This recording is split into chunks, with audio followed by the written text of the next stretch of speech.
Haha, Master. Baka henyo ka pero huwag mong maliitin ang potensyal natin. Itinagilid ni Violet ang kanyang baba at proud na itinaas ang kanyang magandang mukha. Master, iyong cultivation base. Teka, sa loob ng isang sandali at sa susunod. Napalitan ng gulat ang kabangisan sa kanyang mukha habang nakatitig siya sa gulat kay Dustin gamit ang kanyang nakakasilaw na mga mata. Master, saang kaharian mo narating? Galit na bulalas ni Violet habang ipinagpatuloy niya ang pag-inom sa kanya. Higit pa sa kanyang pinakamaligaw na pangarap na ang kanyang amo ay gumawa ng higit na pag-unlad muli. Hindi siya makapaniwala kahit na nasa harap na niya ito. Maging si Caroline at Gnome ay tumingin ng masinsinan kay Dustin na halos mag-ungol sila sa excitement sa sagot niya. Naabot na ni Dustin ang paunang yugto ng Immortal Transforming Realm. Matagal na niyang nalampasan si Caroline. Violet at ang Gnome at ang kanyang kapangyarihan ay tumaas ng mas mataas kaysa sa naisip nila. Mahirap para sa kanila na husgahan ang kaharian ng cultivation base ni Dustin dahil buong liga silang magkahiwalay. Ang tanging naramdaman nila ay ang lakas ni Dustin ay hindi maarok at napakahirap na lubusang makilala. I'm at the preliminary stage of Immortal Transforming Realm. Paliwanag ni Dustin at matiig ang naghintay na ay proseso nila ito. Ano? Si Caroline, Violet at ang Gnome ay sumigaw bilang isa. Walang ibang salita ang lumabas sa kanilang mga labi habang nakanganga sila kay Dustin. Ang mga tao sa Immortal Transforming Realm ay iginagalang bilang mga dakilang master sa Immortal Endworld.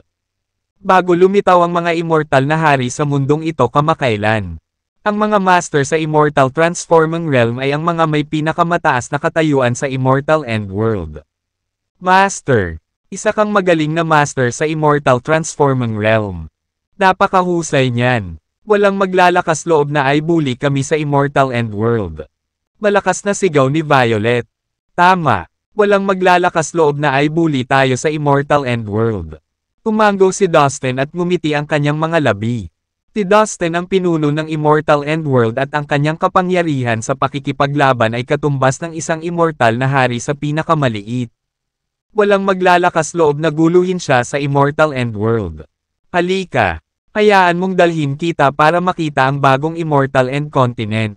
Mungkahi ni Dustin habang nag-iinat pagkatapos ng mahabang usapan nila. Ang tatlo pang iba ay nag-cultivate sa Immortal End School. Kaya wala silang gaanong alam tungkol sa labas ng mundo at kakaunti ang kaalaman tungkol sa mga kaganapan sa labas.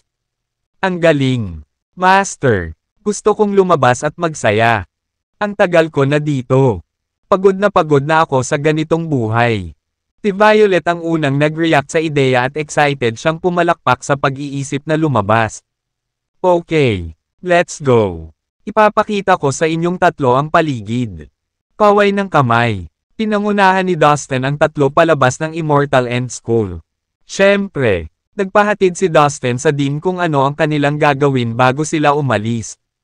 Kung hindi, baka isipin ng Dean na kinuha ni Dustin si Caroline at hindi na babalik. Siguradong hahabulin siya nito. Ilang hakbang na lang. Tuluyan na silang nakaalis sa Immortal End School.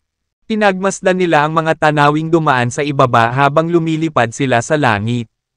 Ang bawat hakbang na ginawa ni Dustin ay humantong sa kanila ng daan-daang libong milya ang layo. Tulad ng isang pares ng mga batang babae. Tina Caroline at Violet ay sumigaw at sumisigaw sa lahat. Malinaw na nakita nila ang buong karanasan na kawili-wili at nakakaaliw. Makakagalaw si Dustin ng daan-daang libong milya at kahit na 10 beses pa kaysa doon kung gugustuhin niya. Ang tatlo pa ay hindi pa nakaranas ng anumang bagay na malapit sa ganito sa kanilang buhay. Ito ay masaya at kapana-panabik at lahat ay lampas sa kanilang imahinasyon. Hindi nakakagulat na ang kanilang ingay ay nakakuha ng atensyon ng maraming tao sa daan.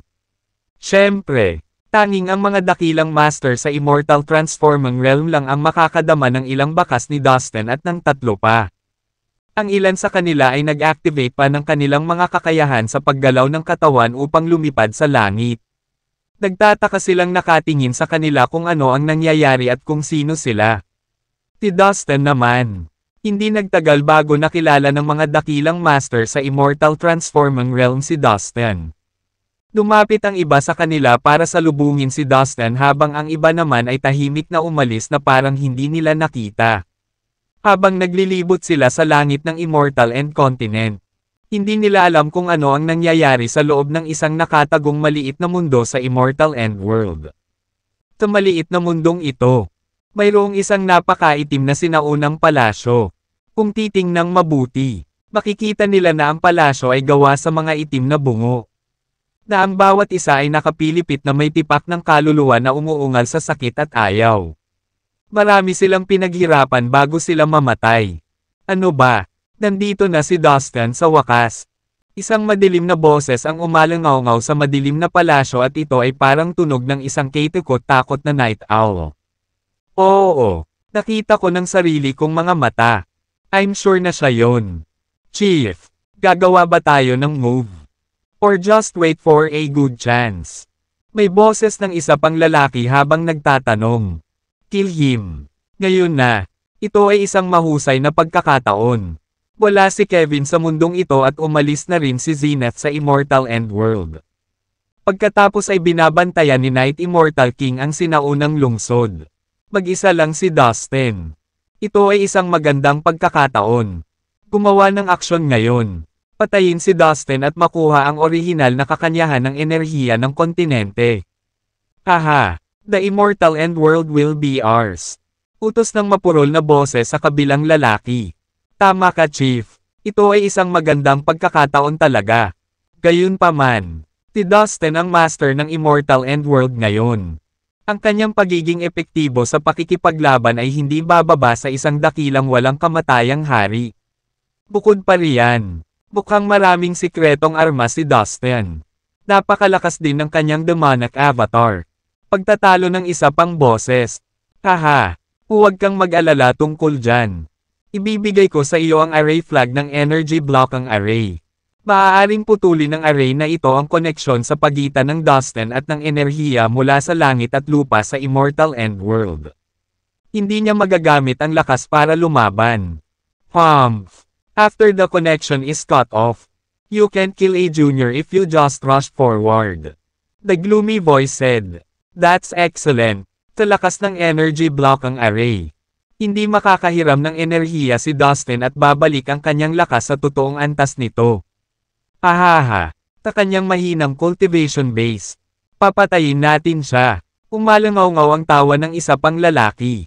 Dapat kang kumilos ng mas mabilis at subukang patayin siya sa isang hit. Babala ng mapurol na boses. Tahimpapawid sa itaas ng Immortal End Continent. Ipinagpatuloy ni Dustin ang kanyang paglilibot kasama sina Caroline, Violet at ang gnome. Lahat sila ay nasa mabuting kalagayan habang tinatamasa nila ang magagandang tanawin sa kontinente.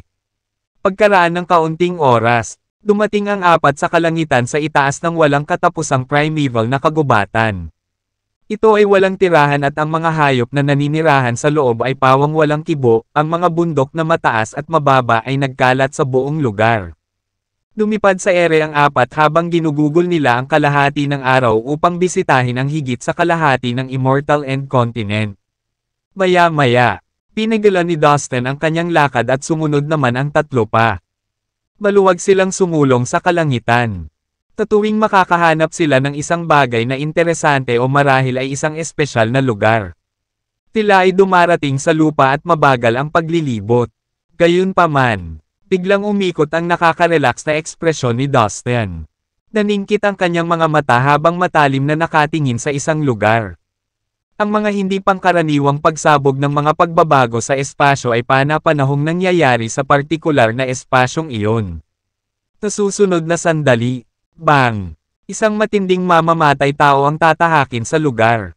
Ang matinding mamamatay tao ay kakalat kahit sa himpapawid. Tingnan mo, iginulong ni Dustin ang kanyang manggas at agad na dinala sina Caroline, Violet at ang gnome sa slave tower. Boom! Isang mas malakas na ingay na naman ang umalangaw-ngaw. Ang espasyo sa paligid ng Dustin ay marahas na yumanig na para bang ang mismong espasyo ay nagyelo at ang oras mismo ay tumigil.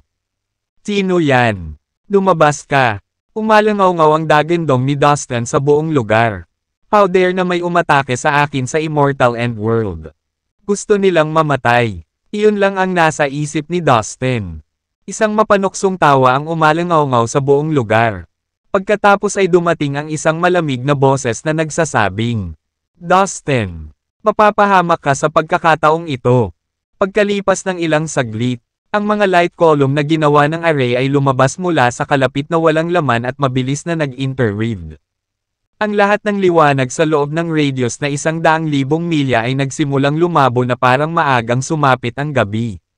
Isang malaking hanay ang mabilis na nahuhubog, na humaharang sa buong lugar na ito. Hindi man ito pinakita ni Dustin sa kanyang mukha ay nagulat siya.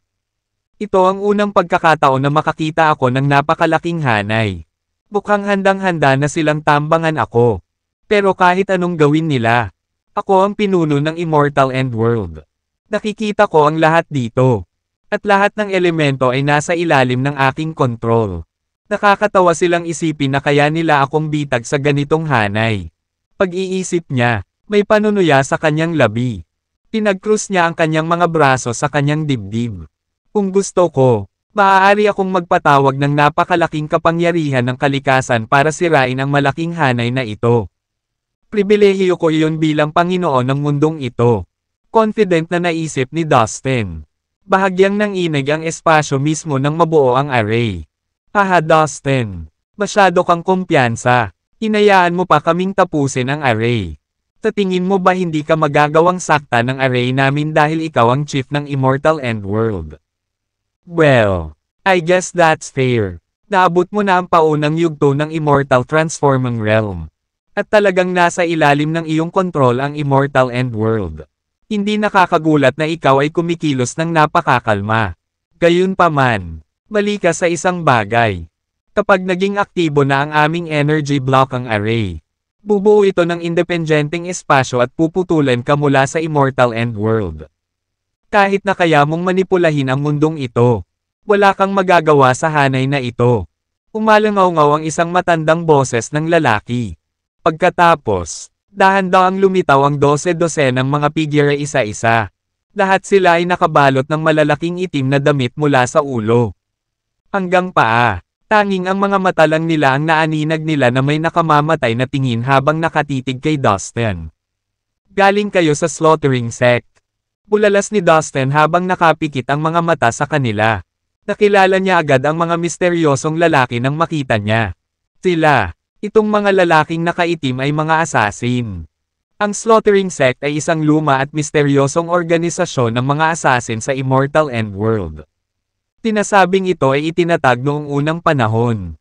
Mayroon itong mga sanga sa buong 8 langit at 36 na maliliit na mundo.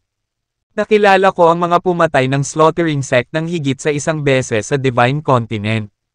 Pero bakit sinusundan pa rin nila ako? Binabayaran ba sila para dito? Ibig sabihin, may mga tao sa Immortal End World na gusto akong patayin. Mabilis na nag-analyze si Dustin at nagtapos sa isip niya. Lumapit ang isa sa mga lalaki at tumawa ng malakas. Oo, galing kami sa slaughtering sect. Dustin, maraming beses kang sinubukang patayin ng mga kasama namin. Pero nabigo sila.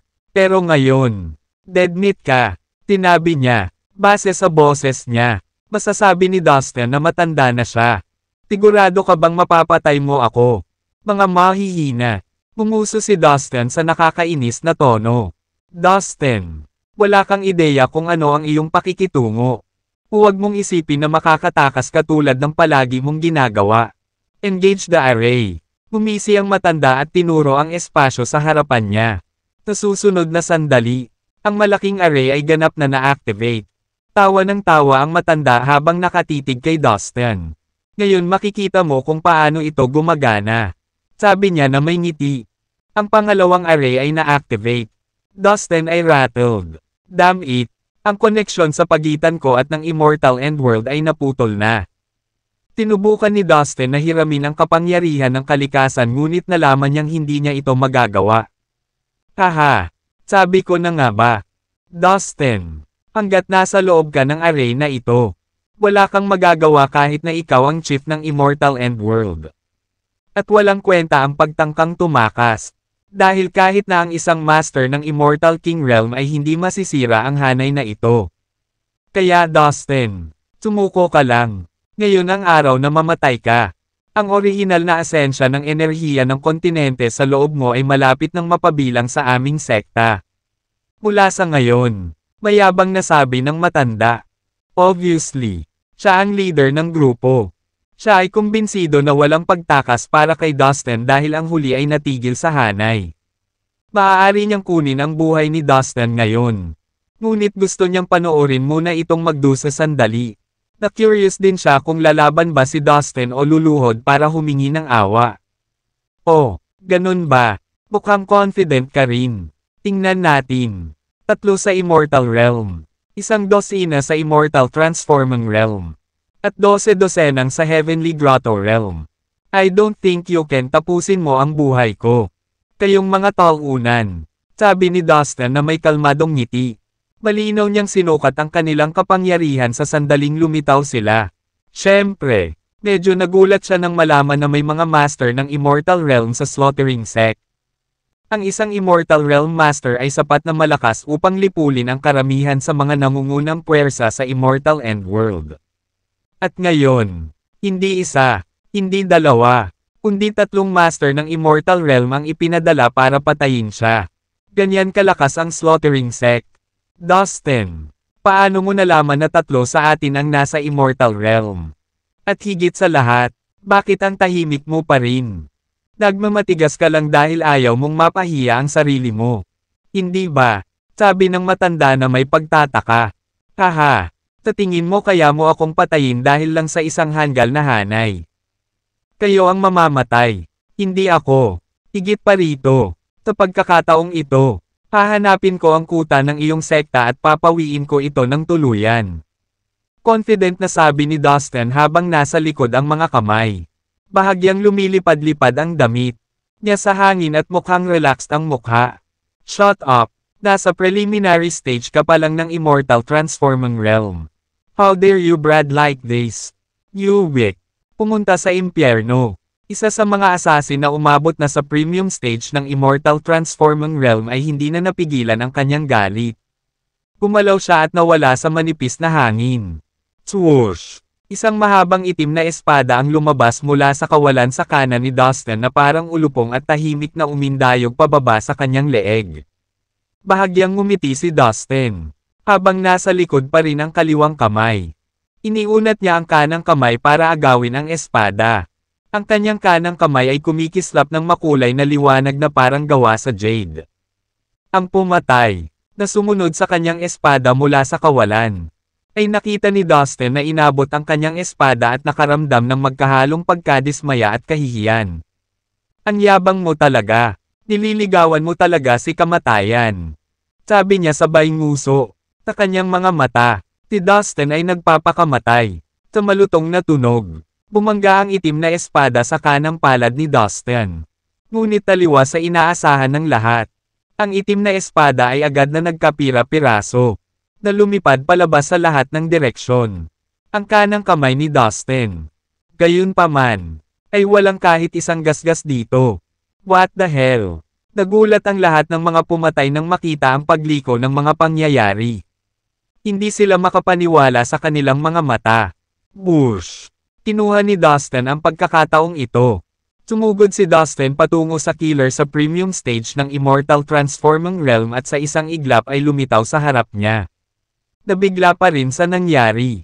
Iwinagayway ng killer ang kanyang kamay at nagpatawag ng humigit kumulang 6 na magic treasures, na lumitaw at lumipad sa hangin sa kanyang harapan.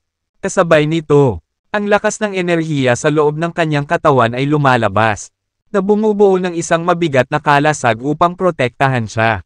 Gayunpaman, sa isang suntok lang, nalagpasan ni Dustin ang mga depensa ng killer. Sa sandaling dumapo ang kanyang kamao sa katawan ng pumatay. Ang huli ay sumabog sa ulap ng dugo. Sa isang suntok, natapos na ni Dustin ang isang cultivator sa premium stage ng Immortal Transforming Realm. Sa sandaling ito, nagkaroon ng patay na katahimikan sa hangin. Ang kapangyarihan ni Dustin ay higit pa sa inaasahan ng mga assassin. Dustin, hindi ako makapaniwala na napino mo ang iyong katawan sa ganoong antas. Bulalas ng matandang nakaitim na roba na nagtatakang nakatingin kay Dustin. Ang iba pang mga mamamatay tao sa paligid ay naging malubha. Hindi gaanong kaluwag-luwag tulad ng kanina lang. Lahat sila ay natatakot kay Dustin. Lalo na sa mga nasa Immortal Transforming Realm lamang. Tungkol naman sa tatlong pumatay sa Immortal Realm. Nanatili silang kalmado. Hindi man lang inabala ni Dustin. Kung tutuusin, tinukotsa pa siya ng mga ito gamit ang mga mata nilang nanunuya. Ang pagpatay sa isang Immortal Transforming Realm Cultivator sa loob lamang ng isang segundo ay hindi isang malaking bagay para sa kanila. Dahil maaari nilang patayin ang 12-dosenang o kahit na daan-daang mga master ng Immortal Transforming Realm ng madali. So, experience at batikang assassins talaga ang tatlong iyon. Haha, biglang tumikim ang isang lalaking nakaitim na roba. Dahan-dahang pumunta sa Dustin. Ang mamamatay tao, na naglalaan ng kanyang oras upang tapakan ang kanyang paa, ay hindi binunot ang kanyang espada. Sa halip, ikinulong ang kanyang mga kamay sa kanyang likuran. Hakbang-hakbang siyang naglakad patungo kay Dustin. Sa bawat hakbang niya, isang mabigat na kapangyarihan ang sumabog at tumangay sa langit at lupa. Bahagyang nanginig ang lupa, at tila sinundan ng mundo ang kanyang ritmo. Nasa katamtamang yugto siya ng Immortal Realm, isang mabigat na kalaban para kay Dustin. Dustin, kailangan kong aminin na isa ka talagang napakagaling na binata. Ikaw ang pinaka namumukod tanging kabataan sa buong Immortal Endworld. Ngunit ang pagpatay sa mga kababalaghang tulad mo ay ang paborito kong laro, aking guilty pleasure. I would feel a sense of accomplishment when I strangle a young wunderkinder in the cradle. Ang killer uttered in a calm voice while he moved in a regal na paraan. Haha, kapag naiisip kong patayin ang pinakatalentadong binata sa Immortal Endworld. Sobrang natutuwa ako. Bulalas pa niya. Naglakad papalapit kay Dustin at nakatitig sa kanya ng may mapaglarong ngiti. Samantala, si Dustin ay walang pakialam. Umiling-iling na walang magawa. Sa kanya na labis na ikinagulat ng pumatay. Sa perpektong estado ng kanyang Supreme Holy Body. Kaya pa nga ni Dustin na labanan ang isang Immortal King Realm Master. Ngunit ngayon, isang lalaki sa Immortal Realm ang nang-ahas na guluhin siya sa pamamagitan ng direktang pagsasabi na siya would kill him. Naisip ni Dustin na sobrang puno ng sarili ang dating. Talaga ngayon, sa tingin mo mapapatay mo ako. Biglang naglabas ng malakas na dagandong si Dustin. At ang kanyang katawan ay biglang kuminang na may maningning na liwanag ng 7 kulay na glaze. Bang! Kasing bilis ng kidlat ang paggalaw ng katawan ni Dustin. At sa isang iglap lang ay sumuntok na siya. Malinaw ang kamao na parang inukit ng jade, na umaakit sa atensyon ng mga tao sa paligid. Bang! Ang puwang sa pagitan ni Dustin at ng nakasuot na itim na pumatay ay nag-crack sa ilalim ng isang mahusay na puwersa, na nagdulot ng mga special na siwang upang mapuno ang hangin. Hindi pwede. Naramdaman ang napakalaking kapangyarihan na nakapaloob sa kamao ni Dustin. Ang nakaitim na damit na pumatay sa Immortal Realm ay natakot sa kanyang talino. Bang! Isang malakas na tunog ang narinig nang lumabas ang isang mahabang itim na espada mula sa kanyang katawan at naging isang mabangis na itim na dragon. Naglabas ito ng putok ng lumalakas na hangarin sa pagpatay. Sinusubukang harangan ang pag-atake ni Dustin. Bang! Tinuntok ni Dustin ang itim na dragon at ang killer na nakasuot ng itim na alikabok ng sabay. Sa isang suntok lang, napaatras ang itim na dragon. At sumabog ang pumatay sa epekto. Kakapatay lang ni Dustin ng cultivator sa medium stage ng Immortal Realm sa wala pang 1 minuto. Isang patay na katahimikan ang bomb-alot sa buong lugar. Lahat ay nagpipigil ng hininga. At ang kapaligiran ay tahimik. Maging ang pinuno nila ay natakot sa kanyang talino at bahagyang nanginig ang kanyang katawan. Lahat sila ay nasa isang estado ng parehong hindi paniniwala at lubos na takot. Well, now, do you still think na kaya mo akong patayin? You know what I think? I think you must all die today. Inilagay ni Dustin ang kanyang mga kamay sa kanyang likuran at ngumiti ng pagkamakasarili. Nang marinig ang kanyang mga salita, Ang lahat ng mga pumatay ay nagalit sa pagkabigla. Tila ay agresibo na dumating at nag-set up ng energy block ang array. Iniisip na ito ay isang piraso ng cake upang patayin ang binatang ito. Takasamaang palad para sa kanila. Tila ay mali. Ang kakayahan ni Dustin sa pakikipaglaban ay mas malakas kaysa sa kanilang naisip. Kaya niyang patayin ang isang master na nasa medium stage ng Immortal Realm sa loob ng ilang segundo. Dustin, I didn't expect you to make it. Akala ko may hangganan ang lakas mo. Ni na maliit talaga kita. Isa kang halimaw. Your strength keeps growing to no limits. Sabi ng leader na naka-black robe na nakatitig kay Dustin.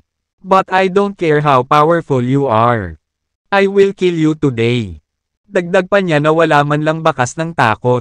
Gayunpaman, mukhang hindi pa rin nababahala si Dustin. Mayabang lang siyang ngumisi at sumilay sa mukha niya. Everybody, let's fight and kill Dustin as fast as we can. Confident na sabi ng leading man in black robe. Shoop, shoop, shoop. Agad na pinalibutan ng lahat ng mga pumatay si Dustin at nagsimulang umatake ng tuluyan. Nawala lahat sa ere ang mga figure. Gayunpaman, dahil nag-practice si Dustin, ang infernal na kasulatan. Gumisi si Dustin habang gumagalaw at sumugod sa isang partikular na posisyon na kasing bilis ng kidlat. Sumuntok patungo sa hangin. Bang! Isang pagsabog ang umalangaw-ngaw sa himpapawid. Udyat ng pagkamatay ng mamamatay tao na nagkapira-piraso ang katawan. Bang! Bang! Bang! Si Dustin ay patuloy na gumala ng mabilis sa kalawakan at isa-isang pinatay ang mga mamamatay tao na iyon. Dahil ang mga mamamatay na ito ay naisakatuparan ang kanilang napakatalino na mga kasanayan sa paggalaw ng katawan at hindi nakikita sa hangin. Dapat ay naging mahirap na hulihin sila. Pero sa kakayahan ni Dustin, kitang-kita niya ang mga galaw nila. No way! Paano nakikita ng lalaking ito ang kakayahan natin sa paggalaw? Tigaw ng pinuno ng killer pack. Haha, maliit na pakulo. Tumawa ng malakas si Dustin bago mabilis na sumugod sa isang direksyon.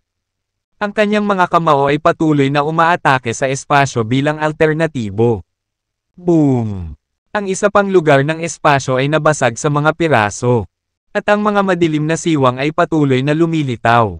Sa isang sigaw, nahulog sa ere ang figure ng isang lalaking nakaitim na roba. Siya ay malubhang nasugatan, na pinatunayan ng mga bahid ng dugo sa buong katawan. Ang lalaki ang pinuno ng grupo. Nasa medium stage na siya ng Immortal Realm. Kaya hindi niya nakayanan ang pag-atake ni Dustin. Bang! Humakbang pasulong si Dustin at muling sinuntok ang pinuno, na nagwasak sa kanya. Pagkaraan ng isang maikling sandali, siya ay namatay ng malungkot sa lugar. Mission failed. Retreat. Ang iba sa mga pumatay ay nataranta. Napagtanto nilang hindi nila kayang patayin si Dustin. Gusto mong tumakas? No way. Angal ni Dustin. Tulad ng isang kulog. Sumugod siya palabas at iwinagayway ang kanyang mga kamao. Tinusubukang patayin ang lahat ng mga kaaway bago pa man sila tuluyang makatakas. Sa pagtaas ng kanyang vital energy at pisikal na lakas, ang kasalukuyang kasanayan sa paggalaw ng katawan ni Dustin ay mas mabilis kaysa dati. Sa maikling panahon lamang, nagawa niyang patayin ang karamihan sa mga pumatay. Iilan lamang sa kanila ang matagumpay na nakatakas. Sa labanang ito, napatay ni Dustin ang 2 cultivator sa Immortal Realm. At 12 ng mga cultivator sa Immortal Transforming Realm at Heavenly Grotto Realm.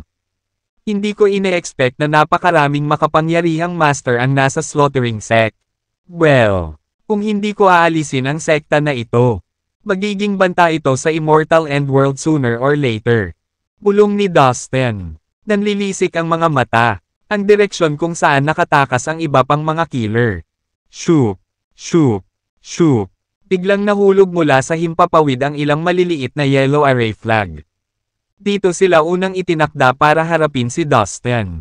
Ngayong napatay na o nakatakas ang mga mamamatay tao na iyon. Wala nang kumokontrol sa kanila. Kaya natural na nasira ang hanay. Itinaas ni Dustin ang kanyang manggas at iniligpit ang lahat ng mga flag ng array. Pagkatapos ay inilabas niya ang kanyang espiritual na pakiramdam sa malayo. Haha! Ikaw talaga ang mga pumatay sa slaughtering sect. Ang bilis mong nakatakas. Natawa si Dustin nang maramdaman niya ang ilan sa mga mamamatay tao na tumatakbo sa ere. Na mahigit 100,000 milya na ang layo. Sa katunayan, tinadya ni Dustin na makatakas ang mga mamamatay tao. Pinalak niyang tonton sila hanggang sa kanilang kuta para mapuksan niya silang lahat. Bilang pinuno ng Immortal Endworld, maaaring tingnan ni Dustin ang anumang sulok nito gamit ang kanyang espiritual na kahulugan. Hindi na kailangan para sa kanya na pisikal na naruroon sa isang lugar. Dahil sa kakayahang ito ay hindi nagmamadali si Dustin na mahuli ang apat na tumatakas na mga mamamatay tao. Sa halip, tahimik siyang lumutang sa kalangitan. Naramdaman ang kanilang ruta at lokasyon ng pagtakas sa tulong ng kanyang espiritual na pakiramdam. Kailangan niyang aminin na ang apat na pumatay sa slaughtering sect ay napakatuso at maingat. Sa loob ng higit sa 10 araw pagkatapos nilang makatakas, tumakbo sila ng paisa-isa. Patuloy na nagbabago ng kanilang direksyon at kumukuha ng masalimuot na landas upang lituhin si Dustin. Maya-maya, bumalik ang dalawa sa mismong lugar kung saan nila naharang si Dustin. Nagtago sila doon ng 2 araw bago palihim na muling sinubukang umalis. Lahat silang apat ay napakahusay at maingat. Wala sa kanilang mga galaw ang hindi planado. Ginamit pa nila ang teleportation array upang i-teleport ang kanilang mga sarili sa terrain na milyon-milyong milya ang layo kaagad. Kahit na dumating ang master ng Immortal King Realm para habulin sila, hindi niya masusubaybayan ang apat na mamamatay tao na ito. Nakabutihang palad para kay Dustin. Tapat na ang kanyang kapangyarihan upang masubaybayan ang mga pumatay. Maingat niyang binabasa ang mga galaw nila. Naghihintay lang ng pagkakataon na mahuli sila. Alam ng apat na mamamatay tao na maaaring bantayan silang mabuti ni Dustin. Kaya't sinadya nilang gawing komplikado ang kanilang mga ruta upang ilihis ang kanyang atensyon. Sa mga sumunod na araw, nakaupo si Dustin na naka-cross-legged sa langit sa itaas mismo ng Immortal End Continent. Naramdaman ang kanilang paggalaw nang nakapikit ang kanyang mga mata at nakatutok ang atensyon habang hinihikayat niya ang kanyang espiritual na kahulugan. Kalahating buwan pagkatapos nilang unang tumakbo, ang apat na mamamatay tao ay pumasok sa kung ano ang maaari lamang ilarawan bilang mga moog. Nung una akala ni Dustin ay lilito sila ulit, pero parang sinadya nilang magtago doon.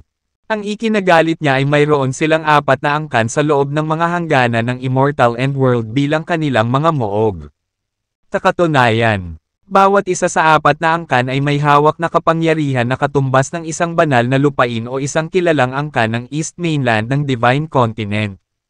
Ang pinakamakapangyarihang cultivator sa kanila ay hindi hihigit sa isang premium stage cultivator ng Heavenly Grotto Realm. Ibig sabihin, ang apat na angkan na ito ay may katamtamang antas ng lakas at bihirang mapansin. Walang sino man ang maaaring umasa na sila ay talagang apat na kuta ng slaughtering sect. Kung hindi sila natunton ni Dustin, ang katotohanan ay nanatiling nakatago magpakailanman. Nagulat si Dustin nang matuklasan ang mga kuta. How interesting! Bulong niya sa sarili habang nakatitig sa kanila. Gayunpaman, nagpasya si Dustin na huwag gumawa ng anumang aksyon sa sandaling ito. Ang gusto niyang malaman ngayon ay ang lokasyon ng Slaughtering Sect's headquarters. Doon siya naniwala na ang mga mamamatay tao na ito ay magwawakas kapag umalis sila sa mga kuta. Ang isa sa apat ay nasa Immortal Realm, habang ang iba ay nasa Immortal Transforming Realm. Lahat sila ay makapangyarihang magsasaka. Hulaan ni Dustin na lahat sila ay kabilang sa mga elite ng Slaughtering Sect. Ilang sandali lang ay bumalik na sila sa headquarters. Ang kailangan lang gawin ni Dustin ay matiyagang hintayin silang lumipat muli at sila na mismo ang maghahatid sa kanya sa punong tanggapan. Sa oras na naghihintay si Dustin para sa kanilang susunod na paglipat, pinabalik niya sina Caroline, Violet at ang gnome sa Immortal End School at sinabihan silang mag-concentrate sa kanilang paglilinang. Pagkatapos noon ay bumalik na si Dustin. Pinag-cruise niya ang kanyang mga paa at nagsimulang magtanim. Lumulutang sa malalim na asul na kalangitan ng Immortal End Continent.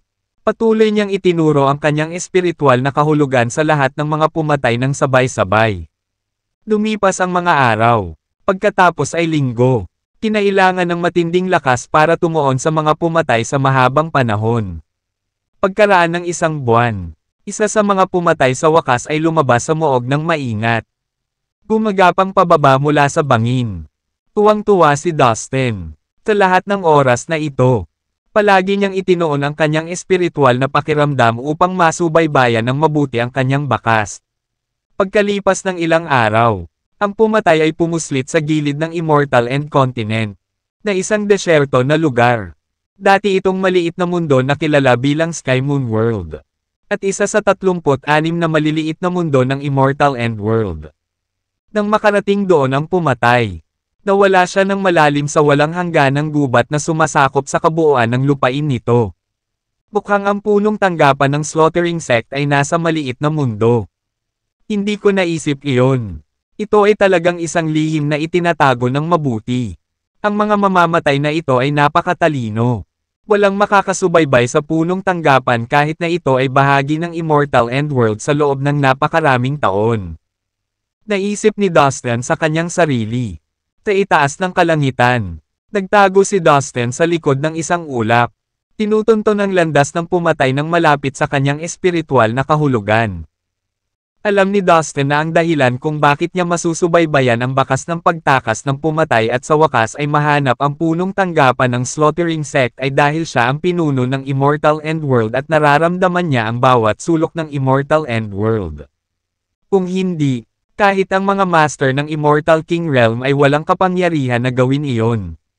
Well, slaughtering sect, oras na para mapuksa ka. Ngumisi si Dustin. Sa madiskarteng paraan, nagpadala ng mensahe si Dustin sa sundalo at kay Master Kevin. Ano ba, Dustin? Nahanap mo na ba talaga ang headquarters ng slaughtering sect? Tanong ni Master Kevin. Siya at ang sundalo ay parehong nabigla. Ang slaughtering sect ay isa sa pinakamadilim na hindi nalutas na misteryo sa mga mundo. Ito ay umiral ng maraming siglo ngunit walang sino man sa kabuuan ng Immortal End World ang nakakaalam kung saan ito matatagpuan. Natuklasan ito ni Dustin nang hindi inaasahan. Meron ako, Master Kevin. Sagot ni Dustin. Well, kung ganoon, kumilos na tayo ngayon at puksain ang slaughtering sect. Sabi ni Master Kevin nang walang karagdagang tanong. Yung mga mamamatay tao mula sa slaughtering sect. Kinukuha nila ang pera at ginagawa ang anumang inuupahan sa kanila. Wala sa mga pumatay sa slaughtering sect ang gustong lumahok sa matinding labanan na nangyari ilang taon na ang nakalipas laban sa pagsalakay ng mga dayuhang nilalang. Hindi na kailangan pang umiral ang sektang iyon sa Immortal End World. Wala silang may ambag. Malamig na sabi ng sundalo. Puno ng lason at puot sa kanila ang boses. Sumang-ayon siya kay Master Kevin at masigasig na puksain ang slaughtering sect. 1/3. Iyon lang ang kailangan ko. Kapahintulot at suporta mo. Handa akong ibaba sila. Tumanggo si Dustin. Maraming mamamatay tao mula sa slaughtering sect ang nagtangkang patayin si Dustin noong nakaraan. Naghahanap lang siya ng pagkakataon para makabawi sa kanila. Sa wakas, ang nangungunang tatlong master ng Immortal End World ang sundalo. Tina Master Kevin at Dustin ay isa ang isip sa bagay na iyon. Ngunit hindi tayo maaaring maging pabaya. Ang slaughtering sect ay umiral sa Immortal End World sa loob ng mahabang panahon. Kaya maaaring nakaipon sila ng maraming kayamanan. Hindi sila nakilahok sa labanan sa taong iyon at sa makatuwid ay walang natalo. Kaya ang sekta ay maaaring magkaroon ng isang malaking bilang ng mga makapangyarihang cultivator ng Immortal King Realm. Haka-haka ng sundalo. Hindi ito nangyari kina Master Kevin at Dustin. Pero tama naman ang sinabi niya. Ano kaya? Kung hindi natin aalisin ngayon ang slaughtering sect, sila ang patuloy na nagbabanta sa atin sa sarili nating mundo. Sabi ni Dustin. Totoo yan. By hook or by crook. We need to devise a plan and get rid of them. Madiin na tumango si Master Kevin. Nang makapagdesisyon na si Master Kevin, nagtipon ng malaking grupo ng mga tao. Hindi nagtagal. Ang maaliwalas na kalangitan ng Immortal End Continent ay natakpan ng isang mamamatay tao na grupo ng mga bihasang magsasaka. Mahigit sa 200 makapangyarihang cultivator ng Immortal Transforming Realm at higit sa 1,000 master ng Heavenly Grotto Realm ang lahat ay handang lumaban sa pamumuno ni Master Kevin. Lahat sila ay sumakay sa 3 higanteng barkong pandigma at lumipad patungo sa kinaroroonan ng punong tanggapan ng Slaughtering Sect. Ang mga barkong ito ay ang mga dinala ni Dustin mula sa Tycoon World. Tila ang nangungunang mga barkong pandigma ng Tang Clan. Nakakatakot ang momentum na ikinalat nila sa kalawakan ng kalangitan. Lumapot ang hangin sa tensyon at pag-asa. Ang mahabang takdang labanan ay sa wakas ay magaganap. Shoop! Shoop! Shoop! Ang 3 dambuhalang barkong pandigma ay bahagyang nanginig at lumipad palayo sa isang iglap. Makalipas ang kalahating araw, nakarating sila sa gilid ng Immortal Endworld at nag-hover sa itaas ng malawak na primeval forest. Ang punong tanggapan ng Slaughtering Sect ay matatagpuan sa isang maliit na mundo. At ang pasukan sa maliit na mundo ay nakatago sa walang hangganang gubat na ito. Malinaw na nakita ni Dustin ang pasukan nang dumaan dito ang pumatay. At dahil nilinang niya ang spatial power, naging sensitibo siya sa pagbabago-bago ng spatial energy at hindi mahirap para sa kanya na hanapin muli ang pasukan ng maliit na mundong ito. Ngayon, inilabas niya ang kanyang espiritual na pakiramdam upang suriin ang kagubatan sa ibaba niya. Ilang sandali pa, nakita niya ang pasukan na iyon. Nandoon na ang pasukan. Let's fight our way into it. Aniya. Itinuro ang isang malayong lugar sa gubat. Bang! Bang! Bang! Lahat ng kristal na kanyon sa 3 barkong pandigma ay nakatutok sa lugar na itinuturo ni Dustin. Ang mga puting enerhiyang haligi ay umulan sa ibabaw. Ang pasukan ng maliit na mundo. Ang matahimik na kagubatan ay biglang nabuhay sa ingay. Ang lahat ng mga puno at halaman sa paligid ng pasukan ng maliit na mundo ay naging alabok. At ang napakaraming ibon at hayop ay tumakas sa lahat ng direksyon sa takot. Ang mga ingay sa naalarma ng kagubatan ang mga nilalang sa loob ng maliit na mundo. Ano ang nangyayari sa labas? Hindi ito maganda. May kasama tayo. Isa-isang lumabas sa bawat sulok ng mundo ang mga asasin na nakaitim at pumailan lang sa langit. Mukhang natagpuan na ang ating punong tanggapan. Lahat, humanda kayong lumaban. Tandaan, huwag maging agresibo at tumutok sa paggawa nito sa mundong ito. Huwag kayong magpakamatay. Kung kayo ay makaalis dito ng buhay, hanapin isang lugar na pagtataguan. Pagkatapos nito, tayo ay magsasama-sama at palihim na maghihiganti. Isang boses ang umalangaw-ngaw mula sa loob ng isang palasyo sa kaibuturan ng maliit na mundo. Ang palasyo ay gawa sa itim na bungo. Bang! Bang! Bang! Matapos tamaan ng mga kanyon ang pasukan sa loob ng ilang segundo. Isang malaking puwang ang nakita. Sa pamamagitan ng spacecraft na ito, makikita ni Dustin at ng kanyang mga kasama ang maliit na mundo na siyang punong tanggapan ng Slaughtering Sect. Ilipat, itinuro ni Dustin ang barkong pandigma sa siwang. Ang 2 pang barkong pandigma ay sumunod na malapit sa kanyang likuran. Sa sandaling lumipad ang 3 barkong pandigma sa maliit na mundo. Walang habas nilang sinalakay ang lahat ng mga gusali at mga tao. Ang mga haligi ng puting enerhiya ay sumabog mula sa mga kanyon at ginawang alabok ang anumang mahawakan nila. Tao o bagay. Sa isang iglap, patayin. Ang isang malaking bilang ng mga assassins na nakaitim ay sinugod si Dustin at ang kanyang mga tauhan ng magkasama. Ang kanilang mga mata ay puno ng layuning pagpatay.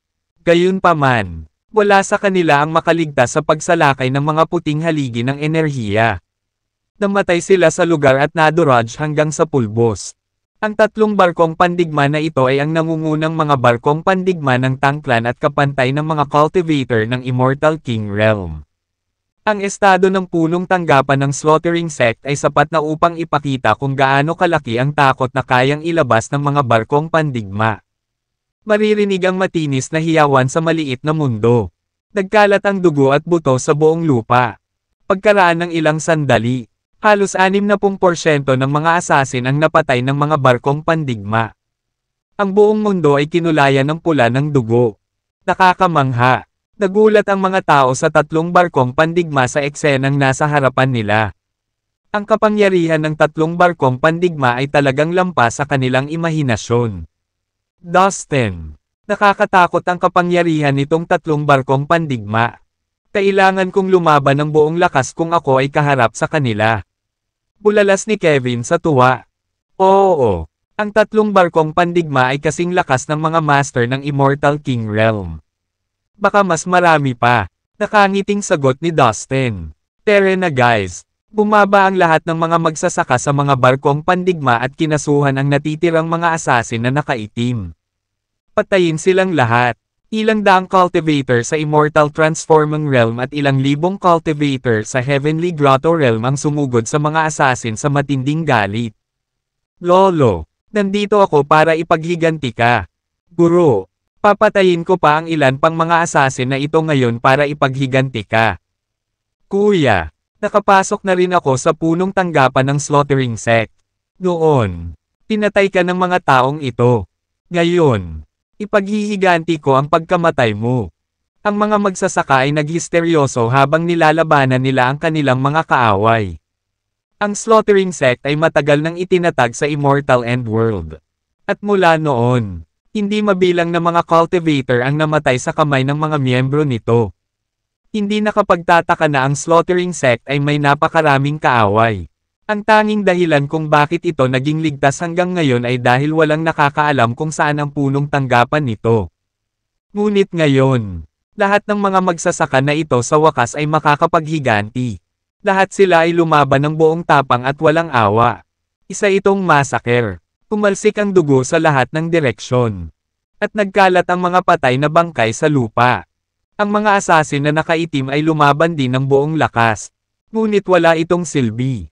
Bagamat may mga nasawi sa magkabilang panig. Ang mga assassin ay malinaw na nasa talo. Kung tutuusin, halos 60% sa kanila ay napatay na ng tatlong barkong pandigma. Ang mga assassin ng Slaughtering Sect ay mas marami lang. Sa sandaling tumakbo si Dustin palabas ng barkong pandigma. Napatay niya ang ilang masters ng Immortal Realm. Pagkatapos noon, huminto siya at itinoon ang kanyang mga mata sa itim na palasyo sa kaibuturan ng maliit na mundong ito. Ang palasyo ay gawa sa maitim na bungo at napapalibutan ng maraming kakaibang rune. Naramdaman ni Dustin na may 4 na malalakas na figures sa loob ng palasyo. Sabay ding lumingon si Kevin at ang sundalo sa madilim na palasyo. Hindi ko akalain na may 4 na immortal na hari sa Slaughtering Sect. Nakakagulat. No wonder na mabubuhay ang Slaughtering Sect sa loob ng maraming taon. Malakas na sabi ni Kevin. Lumabas ka.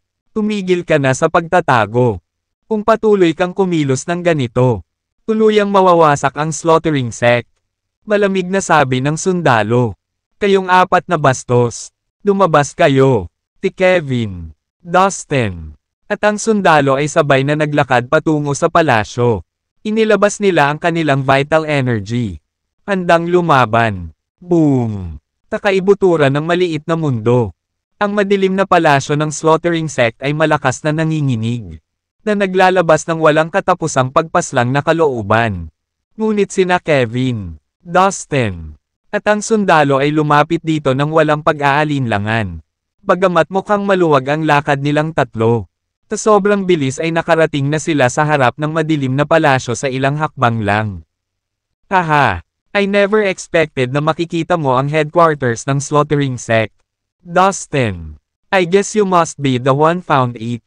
As the master of Immortal Endworld, you must have been able to sniff the trace ng aming mga hitmen sa kabila ng aming pambihirang kakayahan sa pag-cover sa aming mga track. Ito ay isang oversight sa aking bahagi. Sabi ng mapanglo na boses na parang malupit na parang kwago sa gabi na umiiyak. Oo, ako ang nakahanap ng headquarters mo. Ngayon ang araw na magwawakas ang Slaughtering Sect mo. Bawal umiral ang mga masasamang organisasyon na tulad mo sa aking Immortal Endworld. Bumisi si Dustin. Binata, mainit ang ulo mo. Pero mahirap pa ring sabihin kung sino ang matatalo. Malamig na sagot ng boses sa loob ng palasyo. Bang! Biglang sumabog ang itim na palasyo. Naghagis ng itim na dagat ng mga bungo sa hangin. Sa hindi inaasahang pagkakataon, Ang lahat ng bungo na ito ay mabilis na nagtipon at nagsanib upang bumuo ng isang higanteng may taas na 100,000 talampakan. Napapaligiran ng hindi mabilang na masasamang espiritu. Galit itong umungal sa mga nanghihimasok. Bang! Isang malaking itim na espada na 10,000 talampakan ang haba at nagniningning sa malamig na liwanag ang lumitaw sa kamay ng higanti. Ang higanteng ito na nabuo ng mga itim na bungo sa paanuman ay may parehong lakas tulad ng isang magsasaka sa Immortal King Realm. Shoop! Shoop! Shoop! Nang sumabog ang itim na palasyo. 4 na anino ang pumailang lang sa langit ng maliit na mundo. Si Kevin, Dustin, at ang sundalo ay nagtaas ng ulo at pinaikit ang kanilang mga mata. Ang 4 na lalaki na umaaligid sa langit ay natatakpan ng itim mula ulo hanggang paa. Tanging isang pares ng mala espada ang matatalas na mata. May kakaiba at nakakatakot sa kanila. Hanggang ngayon, hula lang ni Dustin at ng iba pa base sa malabong pakiramdam. Pero ngayong nakikita na nila ito ng sarili nilang mga mata, walang duda, silang 4 ay pawang mga master sa Immortal King Realm. At kung ang itim na higanting nabuo ng mga bungo ng tao ay mabibilang. Kung gayon mayroong 5 master sa Immortal King Realm sa punong tanggapan ng Slaughtering Sect. Ito ay masyadong pambihira upang matuno. Kung lumabas ang balita ng kanilang pag-iral, magdudulot ito ng kaguluhan sa buong Immortal Endworld. Sa 5 mandirigma sa Immortal King Realm. Ang Slaughtering Sect ay maaaring mangibabaw at mamuno sa buong Immortal Endworld kung gusto nila. Noong sinaunang panahon, pagkatapos ng trahedyang digmaan sa Immortal Endworld, kakaunti na lang ang natitira sa mga tunay na master. Sa kanila, si Elder Kevin ang tanging kilalang sirang immortal. Ngunit ngayon, lumabas na mayroon talagang 5 pang cultivator sa Immortal King Realm sa Immortal Endworld. At lahat sila ay nasa Slaughtering Sect. Sina Dustin, Elder Kevin, at ang sundalo ay nagpalitan ng mga tingin ng gulat at pagkalito. Lahat sila ay nagtataka sa parehong bagay. Kahit na may ganitong kakila-kilabot na lakas, bakit sinusubukan ng Slaughtering Sect na kumita ng pera sa pamamagitan ng pagpatay sa mga tao? Kung kontrolado nila ang Immortal Endworld, na magiging madali para sa kanila sa dami ng kapangyarihan na mayroon sila. Makukuha nila ang lahat ng pera na kailangan nila. Haha! Nagtataka ka siguro kung bakit hindi natin pinamunuan ang buong Immortal Endworld kahit na mayroon tayong 5 cultivator sa Immortal King Realm. Sa taas sa ere, isa sa mga lalaking nakaitim na roba ang nanunuya. Tama, sa ganitong kalaking kapangyarihan, ang iyong Slaughtering Sect ay maaaring madaling kontrolin ang buong Immortal Endworld. Bakit sa halip ay nagtago kayong 5 sa maliit na mundong ito? Diretsyong tanong ni Elder Kevin. Napakasimple lang ng dahilan. Malubhang nasugatan kaming 4, kaya nagtago kami sa maliit na mundong ito para pagalingin ang sarili namin. Tsaka, may mga kalaban kami. Kapag nalaman nilang nagtatago kami sa Immortal Endworld, agad nilang gagawin. Pumunta ka rito para maghiganti. Tagot ng lalaking iyon na may kasamang buntong hininga. Medyo sentimental ang tono niya. Nang marinig ito, agad na naunawaan ni Dustin at ng iba ang nangyari. At gayon pa man, ang katotohanan ay, hindi talaga namin nais na mangibabaw ang Immortal Endworld. Kami ay isang maliit na organisasyon lamang. Sa anumang mundo, magkakaroon ng hindi mabilang na mga uri ng puwersa na tumataas at bumababa sa paglipas ng panahon. Ganito ang kalikasan ng isang mundo. Dustin, bagamat master ka ng Immortal Endworld, wala ka sa linya para sa pagsisikap na puksain ang ating Slaughtering Sect para lang sa iyong personal na sama ng loob. Kung aalis ka ngayon, maaari tayong mamuhay ng payapa sa hinaharap. Hindi ka guguluhin ng aming Slaughtering Sect pagkatapos. Pangako.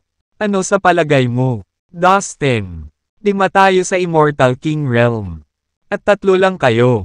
Mahirap sabihin kung sino ang mananalo dito lumaban. Dahan-dahang sabi ng lalaking naka-black robe na nakatitig kay Dustin. Kailangan niyang gumawa ng paraan. Napalingon din ang iba sa kanya. Bilang pinuno ng Immortal Endworld, nagkaroon ng malaking impluwensya si Dustin sa paggawa ng anumang desisyon. Kung pumayag siya sa iminungkahi ng lalaking nakaitim na damit, malamang na hindi mangyayari ang labanan. Natahimik si Dustin saglit. Pagkatapos, mahinahong tanong niya, nasira na namin ang headquarters mo. Tsaka marami na kaming napatay na miyembro ng organisasyon mo. Mabubuhay ba kayong apat niyan? Maaaring itayo muli ang ating punong tanggapan. At maaari tayong mag-recruit ng bagong pangkat ng mga mamamatay tao. Hanggat nandito tayong apat, magpapatuloy ang slaughtering sect. Tagot ng lalaking nakaitim na damit na may bahagyang ngiti. Mukhang nasugatan talaga kayong apat. Kung hindi, paano ka magiging napakadali at makatuwiran? Ang slaughtering sect ay isang malignant na tumor ng ating immortal end world. Dapat tanggalin na natin ito ngayon. Inisya ni Dustin. Haha, oo nga. Ngayon, ang slaughtering sect ay mawawasak. Tumawa si Elder Kevin. Ang sundalo, na may hawak na kumikinang na sibat sa kanyang kamay, ay may nakamamatay na tingin din sa kanyang mukha. Well, kung ganoon, malungkot na sabi ng lalaking nakaitim. Bang! Ang mga alon ng sobrang nakakatakot na pagbabago-bago ng enerhiya ay yumanig sa kalangitan. At ang maliit na mundo ay nagsimulang manginig. Ang makapangyarihang magsasaka sa Immortal King Realm sa magkabilang panig ay malapit ng makisali sa isang matinding labanan. Ang naningil kay Dustin ay ang matangkad na itim na higanti. 2 sa 4 na lalaking nakasuot ng itim ay kinasuhan si Elder Kevin. At ang 2 pa ay kinasuhan ang sundalo. Haha, Dustin. Ang maliit na mundong ito ay tumatakbo sa sarili nitong kabuhayan. Magiging mahirap na ipatawag ang kapangyarihan ng batas ng Immortal End World dito. Wala ka nang magagawa dito. Ang pinuno ng Immortal End World maliit na mundo. Gayun din. Ang puppet na pumatay sa Diyos na ito ay may kapangyarihan na katumbas ng isang master sa katamtamang yugto ng Immortal King Realm. Magsaya ka, sabi ng lalaking nakaitim na robe kay Dustin sabay tawa. Umunat ang noo ni Dustin. Tiningnan niya ang lugar at nalaman niya na ang maliit na mundong ito ay talagang naputol sa natitirang bahagi ng Immortal End World. Dito, ang kalawakan ay tila wala. Pinamamahalaan ng isang espesyal na batas ng kaayusan na malamig, madilim, at matalas. Marahil ito ay isang uri ng batas na katulad ng pagpatay sa layunin. Ang ganitong uri ng kapaligiran ay partikular na angkop para sa mga mamamatay tao upang linangin. Sa kabuuan, mahirap na tawagin ang kapangyarihan ng batas ng Immortal End World dito. Ang katamtamang yugto ng Immortal King Realm. Tama ba? Turuan kita ng leksyon. Bulong ni Dustin. Tumingin siya sa higanti, na nagmamadaling humarap sa kanya, na may kalmadong ekspresyon sa kanyang mukha. Sa susunod na sandali, lumitaw ang kanyang demonyong avatar sa tabi niya na may hawak na diabolic killing needle. Kasabay nito, inilabas ni Dustin ang Pot of Chaos at ginawa itong isang malaking tripod. Patayin! Umungol si Dustin habang siya at ang kanyang malademonyong avatar ay sabay na sumingil sa higanti. Bang! Ang napakalaking itim na espada ng higanti, na 10,000 talampakan ang haba, ay umaagos sa lakas habang ito ay pumutol sa kawalan at dumating sa Dustin. Ang bawat bahagi ng tela ng realidad na nahawakan nito ay basag at napunit sa kalahati. Hindi maiwasan ni Dustin na matakot sa higanti.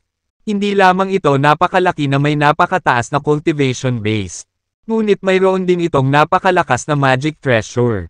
Tsaka nakatitig ito sa kanya na may nakamamatay na tingin sa mga mata. Kakabutihang palad. Natutunan at nasanay ni Dustin ang ilang mga kasanayan sa pagpino ng katawan na maaaring maglagay sa kanya sa pantay na antas sa higanti. Gamit ang kanyang omnipotent bodily skill, siya rin ay lumaki sa isang higanteng 100,000 talampakan, na kumikinang sa buong paligid na may makulay na liwanag. Pagkatapos, isinaaktibo niya ang Immortal Body Refined Formula at ang Supreme Holy Body ng sabay, na pinaghalo ang dalawang kasanayan. Sa lahat ng mga kasanayang ito na pinahusay, ang kanyang katawan ay nasa napakahusay na kondisyon. Bang! Marahas na inihagis ni Dustin ang Pot of Chaos pasulong. Bumangga ito sa malaking itim na espada. Nagpapadala ng mga spark na lumilipad sa lahat ng direksyon na may nakakabinging tunog. Dahil sa impact ay napaatras ng ilang hakbang si Dustin. Malinaw. Ang itim na higanting ito ay bahagyang nakahihigit sa kanya sa mga tuntunin ng lakas. Hindi niya maiwasang lihim na humanga sa lakas ng higanti. Ito ang unang pagkakataon na nakaharap niya ang napakalakas na karakter sa labanan. Bang! Sa sandaling ito, ipinadala niya ang kanyang demonyong avatar. Ang diabolic killing needle sa kamay nito ay naging makapal na itim na patpat habang sinisingil nito ang madilim na higanti. Bang! Ang espada ay umungal sa kalangitan bago lumiko ng bahagya at hinarang muli ang diabolic killing needle. Patayin! Nilakasan ni Dustin ang kanyang boses at itinulak sa sukdulan ang kanyang supreme holy body. Ang kanyang mga kapangyarihan sa pag-atake at pagtatanggol ay nasa pinakamataas na antas. Yumanig sa langit at lupa ang matinding labanan ng dalawang higanti. Napakalakas ng itim na higanti kaya paulit-ulit nitong itinutok sa ere si Dustin at ang kanyang demonyong avatar. Gayunpaman, ang kanilang mga katawan at ang kanilang mga kakayahan sa pagtatanggol ay napaka-solid. Ilang beses man silang napaatras, hindi sila nasaktan. Sa halip, muli silang sumugod upang salakayin ang itim na higanti. Habang nagpapatuloy ang laban, lalong naging madulas ang mga pag-atake ni Dustin at ng demonyong avatar hanggang sa nagawa nilang makipag neck-to-neck kasama ang higanti. Ano? Ang apat na mandirigma ng slaughtering sect ay hindi makapaniwala sa kanilang mga mata. Maging si Elder Kevin at ang sundalo ay nagulat. Ang kapangyarihan ng Black Giant ay katumbas ng isang human cultivator sa medium stage ng Immortal King Realm. Kung makayanan ni Dustin ang mga pag-atake ng higanti at kahit na makipag-ugnayan dito, nangangahulugan ito na ang kanyang lakas sa pakikipaglaban ay kahit papaano ay katumbas ng isang cultivator sa katamtamang yugto ng Immortal King Realm. Haha! Ang galing! Ang bilis mong umunlad ng walang nakakapansin.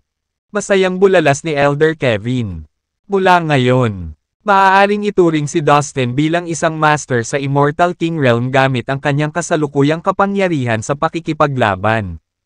Imposible ito. Paano mo nalalabanan ang puppet ko na pumapatay sa Diyos nang hindi man lang nasasaktan? Gulat at hindi makapaniwalang sigaw ng isa sa mga lalaking nakaitim na damit. Ngayon, ang apat na master sa Immortal King Realm ay natakot hanggang sa mamatay. Hanggang ngayon, naisip nila na ito ay magiging isang madaling labanan. Inakala nila na maaalagaan ng puppet na pumatay sa Diyos si Dustin nang hindi nagtagal habang tinapos nila si Elder Kevin at ang sundalo. Pagkatapos ng lahat, kahit na ano, mayroon silang kalamangan sa mga numero. Gayunpaman, hindi inaasahang lumabas na si Dustin ay kapantay ng God-killing puppet. Bagamat siya ay may mas mababang cultivation base, hindi pa siya malapit na matalo. Lalo pa ang pagpatay, mamatay. Sa oras na ito, parehong handa si Elder Kevin at ang sundalo na makipaglaban din. Puno ng fighting spirit, tinugod nila ang apat na lalaking nakaitim na damit. Bagamat may kalamangan ang mga lalaking iyon sa pakikipaglaban ng dalawa sa isa. Tila ay nasugatan pa rin sa mga kamay ni Elder Kevin at ng sundalo. For the time being, parang nagkaroon ng stalemate. Boom! Unti-unting tumitindi ang labanan ni Dustin at ng higanti. Ang ningning ng itim na espada ay kumikinang ng maliwanag habang ang palayok ni Dustin ay lumipad sa ere. Habang umuusok ang itim na patpat, pumutok ang espasyo na parang salamin, na lumilikha ng mga butas kung saan sumilip ang mga bahagi ng kawalan. Marahas na shockwaves ng enerhiya ang dumaan sa buong lugar. Bang! Dahil sa isang maling hakbang, biglang nataman si Dustin ng higanting itim na talon at inihagi sa ere na parang kanyan. Hindi niya alam kung ilang beses na siyang napaatras hanggang ngayon. Nang sa wakas ay bumagsak siya sa lupa. Ang impact ay bumuo ng isang malaking hukay na hindi bababa sa libo-libong talampakan ng lalim. Bush! Sa isang segundo, lumabas si Dustin sa butas. Mukhang ang aking kataas-taasang banal na katawan sa perpektong estado ay makakayanan ang mga pag-atake ng isang mandirigma sa katamtamang yugto ng Immortal King Realm sa kabila ng mga bahagyang pinsala. Kung ganoon, magfo-focus na lang ako sa pag-atake. Napaisip si Dustin habang pinupunasan ang dugo sa gilid ng bibig niya. Pagkatapos, tinisingil niya muli ang itim na higanti.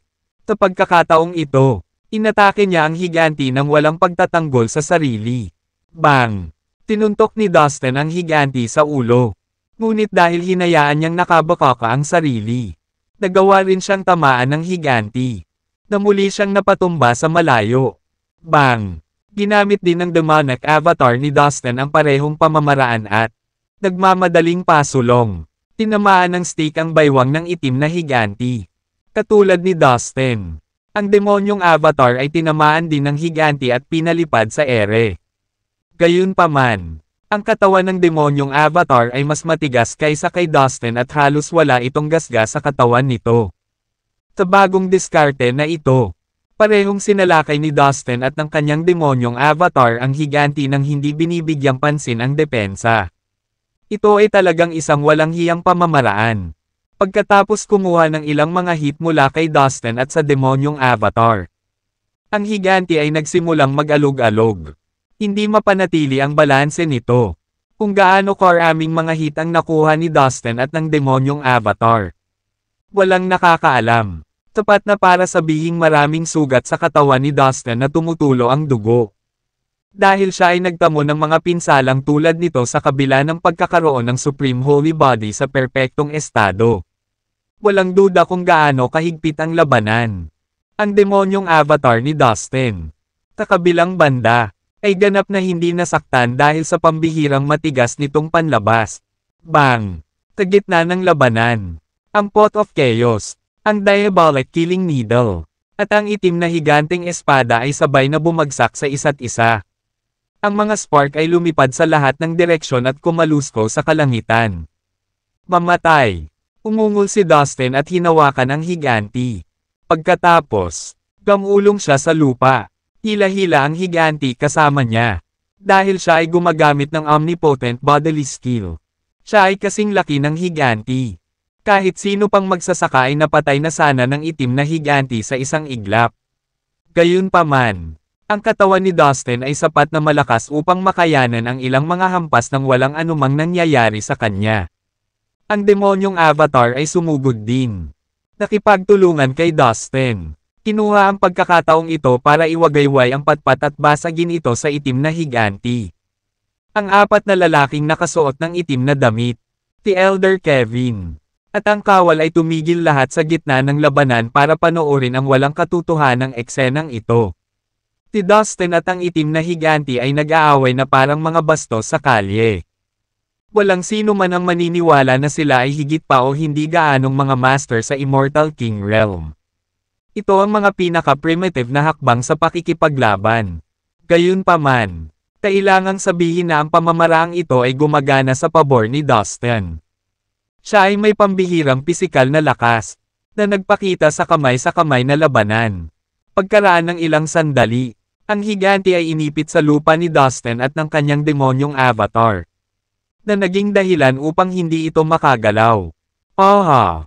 Ang pupi na ito ay tila pinalakas ng ilang enerhiya at kinokontrol sa pamamagitan ng ilang espiritual na kahulugan. Naisip ni Dustin. Taglit niyang pinagmasdan ang itim na higanti. Sa wakas, nakahanap siya ng napakalaking secret button sa tiyan nito. Sa isang segundo ay nag-alinlangan siya ngunit mas nangingibabaw sa kanya ang kanyang pag-aalala. Pinindot niya ito. Pop! Isang malaking kahon ang bumukas. Nanlaki ang mata ni Dustin. Ang malaking kahon ay napuno ng napakalaking bilang ng mga espesyal na kristal. Laking gulat sa kanya ng kanilang malaking bilang. Ang makakita ng maraming tulad ng mga espesyal na kristal ay isang bihirang bagay. Tuwang-tuwa, inilabas ni Dustin ang lahat ng mga espesyal na kristal mula sa malaking kahon. Kaagad, nagsimulang bumaba ang lakas ng itim na higanti. Sa ilang sandali, ito ay naging napakahina. Haha! Tingnan mo nga, nauubusan ka na ng lakas. Labis ang tuwa ni Dustin nang mapagtanto niya ito. Brat, binabalaan kita. Bitawan mo ang ating God-killing puppet. Galit na sigaw ng isa sa apat na nakaitim na lalaki ng slaughter sect kay Dustin. Siya at ang iba pang tatlong lalaking nakasuot ng itim ay natakot at nagalit.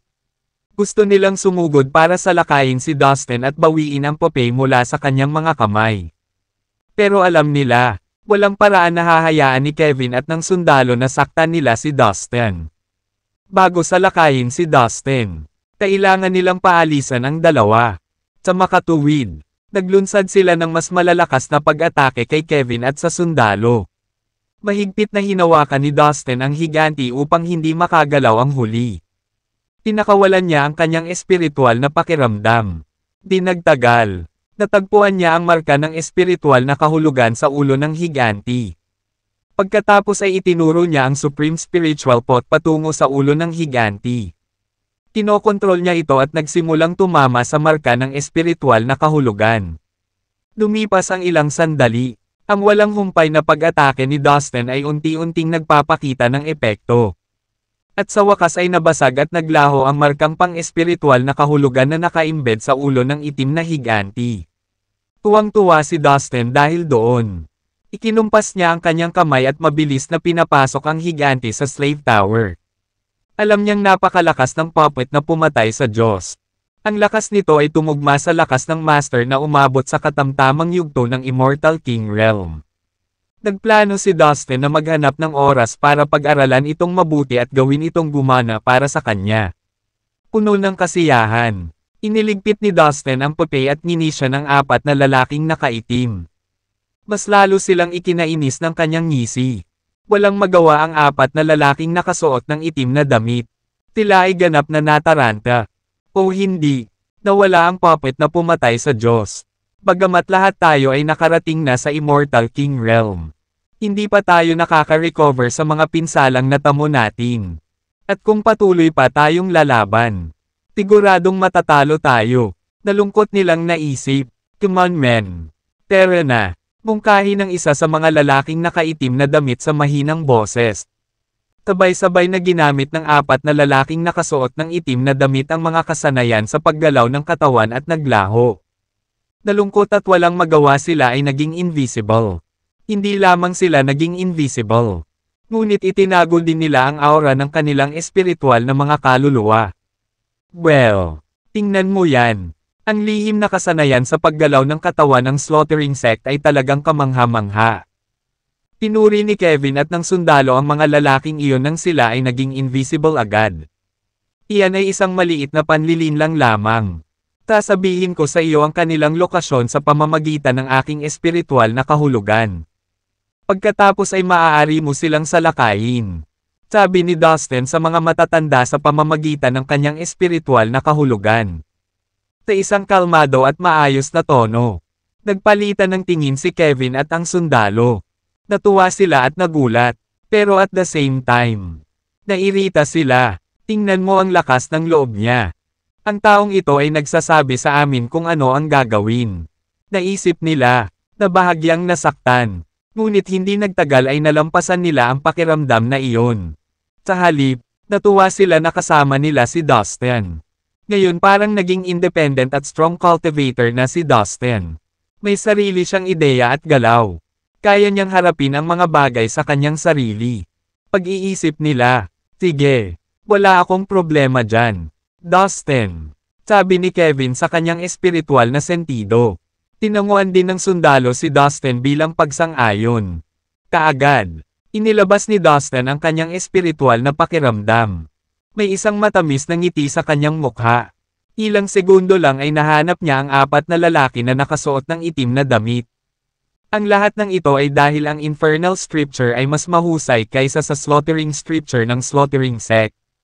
Dahil dito, hindi nakatakas ang 4 na lalaking iyon kay Dustin. Kahit na malalim ang kanilang husay sa paggalaw ng katawan. Nahanap na niya sila. Ito ay tiyak na mangyayari. Pagkatapos ng lahat, nilinang ni Dustin ang Infernal Scripture. Pumunta ka sa impyerno. Si Dustin at ang kanyang malademonyong avatar ay sumugod patungo sa lugar. Sabay silang sumalakay sa espasyo. Hindi nagtagal ay nagsimulang gumuho ang espasyo. Napuno ng mga pira-piraso ng kalawakan ang kalangitan habang nabasag at lumulutang na parang malayang sumasayaw sa hangin. Ang isa sa mga lalaking nakasuot ng itim ay nahulog mula sa langit. Siya ay malubhang nasugatan. May umaagos na dugo mula sa sulok ng kanyang bibig. Paano mo ako nahanap ng ganoon kadali? Nasanay ka na rin ba sa ganitong klase ng kasanayan sa paggalaw ng katawan? Marahas na ungol niya habang umuubo ng dugo. Nakakaubos ng lakas at dugo ang mga salitang binitawan niya. Mamamatay ka na. Kung gayon bakit ang dami mong gustong itanong? Natutuwang sigaw ni Dustin. Dustin! Babayaran mo ta. Masyado ka nang lumayo this time. Galit na sigaw ng lalaking nakaitim. Sabi nito na tumayo para umatake. Biglang nag-away sila ni Dustin. Atake. Patayin. Nakuha ng sundalo at ni Kevin ang signal mula kay Dustin. Mabilis niyang pinunan ang mga ito sa mga lokasyon ng kanilang mga kaaway. Sila ay sumugod at naglunsad ng mga pag-atake sa mga lalaking nakaitim na damit na nagtatago. Biglang nagsimulang manginig ang lahat. Isang marahas na shockwave ng enerhiya ang tumaas sa maliit na mundo. Parang tsunami na tumama sa kanilang lahat. Hindi ito maiiwasan dahil napakaraming master ng Immortal King Realm ang nakipag-away. Nagsimulang manginig ang mundo na parang isang lindol. Tumagal ng kalahating araw ang malupit na laban. Iyon ay noong binigyan ni Dustin ng isang malakas na suntok ang isa sa mga lalaking nakaitim. Hindi na nakayanan ng huli at sumabog ang kanyang ulo na parang nabasag na pakwan. Sa parehong oras, pinatay ni Kevin at ng sundalo ang iba pang tatlong lalaki na nakasuot ng itim na damit. Bagamat ang apat na lalaking nakasuot ng itim na damit ay kahanga-hangang mga magsasaka. Ang mga sugat na natamo nila ay hindi na gumaling. Kahit na pagkatapos ng mahabang panahon. Ang kanilang malubhang sugat ay nagpapahina sa kanilang kakayahan sa pakikipaglaban. Nababawasan ang kanilang enerhiya sa bawat suntok na kanilang natatanggap. At sa wakas, lahat sila ay pinatay ng walang awa. Kanina, maliban sa kanila, lahat ng iba pang miyembro ng slaughtering sect ay nakatagpo ng kanilang kapahamakan. Ang apat na ito ang huling mga lalaki ng sekta. Nawasak ang slaughtering sect. Ito ay ganap na nilipol. Inimbitahan nila ito sa kanilang sarili. Kung hindi lang sana na-provoke ng sekta si Dustin. Hindi niya matutunton ang kanilang headquarters at mapupunas ang mga ito. Sila ay dumating na ito. Si Dustin, Kevin at ang sundalo ay tumingin sa paligid sa lahat ng dako sa maliit na mundo kasama ang kanilang mga tao.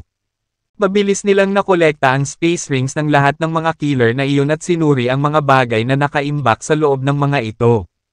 Ang pag-aani ay lubhang kapaki-pakinabang para sa kanila. Ito ay nagpayaman sa kanila. Kaya lahat ay nabigla. Pakiramdam nila ay umiinit ang kanilang mga ulo sa tuwa at saya. Walang makapaniwala sa kanilang nakita. Tiningnan nila ang limpak-limpak na mga kayamanan na kanilang natamo. May mga hindi mabibaylang bagay tulad ng mga kristal, superior herbs, at magic treasures. Naroon din ang lahat ng uri ng mahalagang likas na yaman. Mga manual ng martial arts. At iba pang bihirang bagay. Kahit ang isang mayamang tulad ni Dustin ay hindi maiwasang humanga sa mga bagay na nasa harapan niya. Lahat ay nataranta at nasasabik sa mga kayamanan na kanilang nakuha. Ang mga pinuno ay nagpapatakbo ng slaughtering sect sa loob ng mahabang panahon sa Immortal Endworld. Hindi katakataka na ang sekta at ang mga pinuno nito ay nagkamal ng napakalaking halaga ng kayamanan. Ang bagay na higit na ikinatuwa ni Dustin ay isang jade slip na nakita niya sa isang space ring. Mayroon itong maraming impormasyon tungkol sa mga kasanayan sa martial arts. Ang singsing ay pag-aari ng isa sa mga lalaking nakasuot ng itim. Siya ay nasa Immortal King Realm. Ngunit hindi niya nagawang iligtas ang sarili mula sa galit ni Dustin. Mabilis na napagtanto ni Dustin na ang paraan ng paglilinang na naitala sa jade slip ay ang slaughtering scripture. Kahit na alam niya na ang infernal scripture ay mas makapangyarihan kaysa sa slaughtering scripture. Umanga rin siya sa slaughtering scripture dahil mayroon itong sariling mga espesyal na katangian at pakinabang. Alam niyang mahalaga ito. Kung hindi, bakit napakaraming mamamatay tao ang nagnanais na malaman ito? Habang ligtas niyang iniligpit ito. Nagplano si Dustin na maglaan ng ilang oras para pag-aralan at paghambingin ang mga kasanayan sa militar na binanggit sa dalawang banal na kasulatan. Pagkatapos ng lahat, ang dalawa ay ginawa para sa mga assassin. Karamihan sa mga kayamanan na kanilang natagpuan sa maliit na mundo ay kinuha ni Kevin. Iminungkahi ni Kevin na ialok ang mga ito bilang cultivation resources sa mga taong naglilinang sa base sa labas ng Immortal End World. 2/3. Kung ang mga cultivator sa Immortal End World ay nag-apply upang sanayin ang kanilang sarili sa base ng labas ng mundo, sila ay bibigyan ng mga kinakailangang mapagkukunan. Kinuha din ni Dustin ang ilang mahalagang likas na yaman na interesado siya. Ang natitirang mga kayamanan na kanilang nakuha ay pantay na hinati sa mga magsasaka na nakibahagi sa malagim na labanan. Nararapat silang bigyan ng parangal. Bagaman ito ay isang maliit na bahagi lamang. Ito ay isang malaking halaga ng pera para sa bawat isa sa kanila. Makatwiran din iyon dahil napakaraming kayamanan sa slaughtering sect. Ang wastong pamamahagi ay makikinabang sa lahat. Sa wakas, nang maayos na ang lahat, umalis sila sa maliit na mundong iyon. Matapos nilang matagumpay na wasakin ang slaughtering sect, bumalik si Dustin sa Immortal End School at gumugol ng ilang araw kasama sina Caroline, Violet at ang gnome. Sa sandaling nakarating na siya at nakapagpahinga ng maayos, binigyan niya ang bawat isa sa kanila ng malaking bahagi mula sa nakolektang mahahalagang yaman sa pagtatanim. Makalipas ang ilang araw, umalis si Dustin sa Immortal End School. Sa pagkakataong ito ay patungo siya sa lugar kung saan naroon ang Divine Continent. Tila, ang Immortal End Continent ay isang kumpletong kontinente sa sarili nito. Gayunpaman, ang mga nagsasaka ng 8 langit at ang 36 na maliliit na mundo ay nanatili pa rin sa dati nilang kinalalagyan. Kung tutuusin, mas kilala ng mga magsasaka na nakatira sa iisang lugar at sanay na sila sa dati nilang pamumuhay. Si Dustin ay gumala sa itaas ng Immortal End Continent ng ilang oras. Hindi nagtagal ay nagpasya siyang tumuntong sa banal na kontinente, ang punong tanggapan ng Flame Holy Land. Nang nasa itaas lang siya ng East Mainland, mabilis na natukoy ni Dustin ang lugar. Nakilala niya ang lugar, ang lokasyon ng punong tanggapan ng Flame Holy Land. Ang Flame Holy Land ay naging isang makapangyarihang sekta. Nakilala ito sa buong Immortal End Continent. Sa katunayan, ito ay itinuturing na sapat na malaki. Iyon ay dahil bahagi na nito ang 7 dakilang master sa Immortal Transforming Realm. Ang 6 na muling nabuhay na sinaunang mga master, kabilang si Elder Sharp, ay matagumpay na nakarating sa Immortal Transforming Realm. Si Mr. Fang, sa kabilang banda, ay pinili na sumali sa Flame Holy Land at maging isa sa mga reclusive elder dahil kay Dustin. Ang isang sekta na mayroong 7 dakilang master sa Immortal Transforming Realm ay walang alinlangan na magiging frontrunner sa buong Immortal End Continent. Higit pa riyan, si Dustin, isang hindi maikakailang makapangyarihang binata, ay isa rin sa mga miyembro ng Flame Holy Land. Talagang nakakatakot iyon sa sarili niya. Kung isa sa alang-alang ang kanyang kasalukuyang katayuan at lakas, ni sino mang tao o anumang puwersa sa Immortal End World ang mangangahas na pukawin ang Flame Holy Land. Sa makatuwid, ito ay walang humpay na umunlad at umunlad. Habang lumilipad siya sa himpapawid, tumingin si Dustin sa punong tanggapan ng Flame Holy Land at tumango ng may kasiyahan. Kung ikukumpara sa dati, ang lugar at laki ng punong tanggapan ng Flame Holy Land ay lumawak na ng hindi bababa sa 10 beses. Ang lahat ng makapangyarihang hanay ay na-deploy sa punong tanggapan. Ginagawa itong nagniningning na parang kanlungan ng mga immortal. Nagkapatong-patong ang mga array sa pangangalap ng espiritual na enerhiya, mga array ng defensive, at mga attacking array, na nagdulot ng isang makapal na ambon. Isang hakbang pasulong si Dustin at pumasok sa headquarters ng Flame Holy Land. Sinong nandyan? 6 na figure ang agad na tumakbo patungo kay Dustin ng buong bilis. Sila ay walang iba kundi ang 6 na reclusive elder sa Immortal Transforming Realm. Kasama si Mr. Fang. Si Elder Sharp ay nagtatanim pa rin sa labas ng Immortal End World. Naiwan ang 6 pang matatanda dito. Si Dustin naman. Tuwang-tuwa ang 6 na nakatago na matatanda nang makita si Dustin. Ako po mga sir. Nakangiting bati ni Dustin sa kanila. Hanggang ngayon, si Dustin pa rin ang Holy Heritor ng Flame Holy Land. Kaya komportable siyang bumalik sa sarili niyang sekta. Dinala ng 6 na nakatagong elder si Dustin sa meeting hall at panabik na nakipag-chat sa kanya. Kinuha ni Dustin ang isang malaking halaga ng mga mapagkukunan ng paglilinang at ibinigay ang mga ito sa 6 na reclusive na matatanda. Ang mga mapagkukunang iyon ay lubos na makakatulong sa pagbuo ng Flame Holy Land sa hinaharap. Dahil siya ang teknikal na pinuno ng sekta na ito. Nadama ni Dustin na nararapat lamang na maging bukas palad at mabait. Ang baltaw ng mga mapagkukunan ng pagtatanim na iyon ay 1/3 lamang ng buong naipon na kayamanan ni Dustin.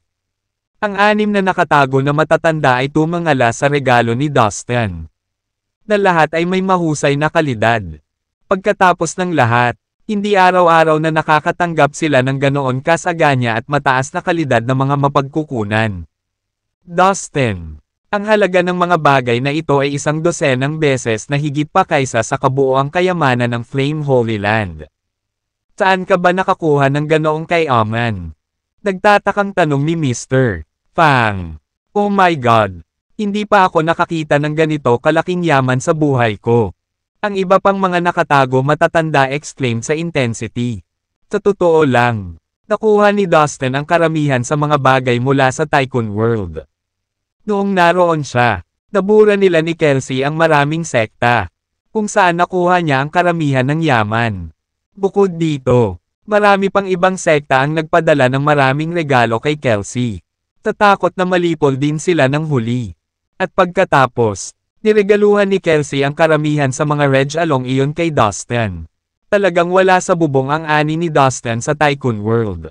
At napakarami na niyang natamo sa maikling panahon. Sa buong universo, ang Tycoon World ay isa sa mga sikat na malalaking mundo. Sa katunayan, sa nakaraan, ito ay isa sa mga pangunahing puwersa ng lahat.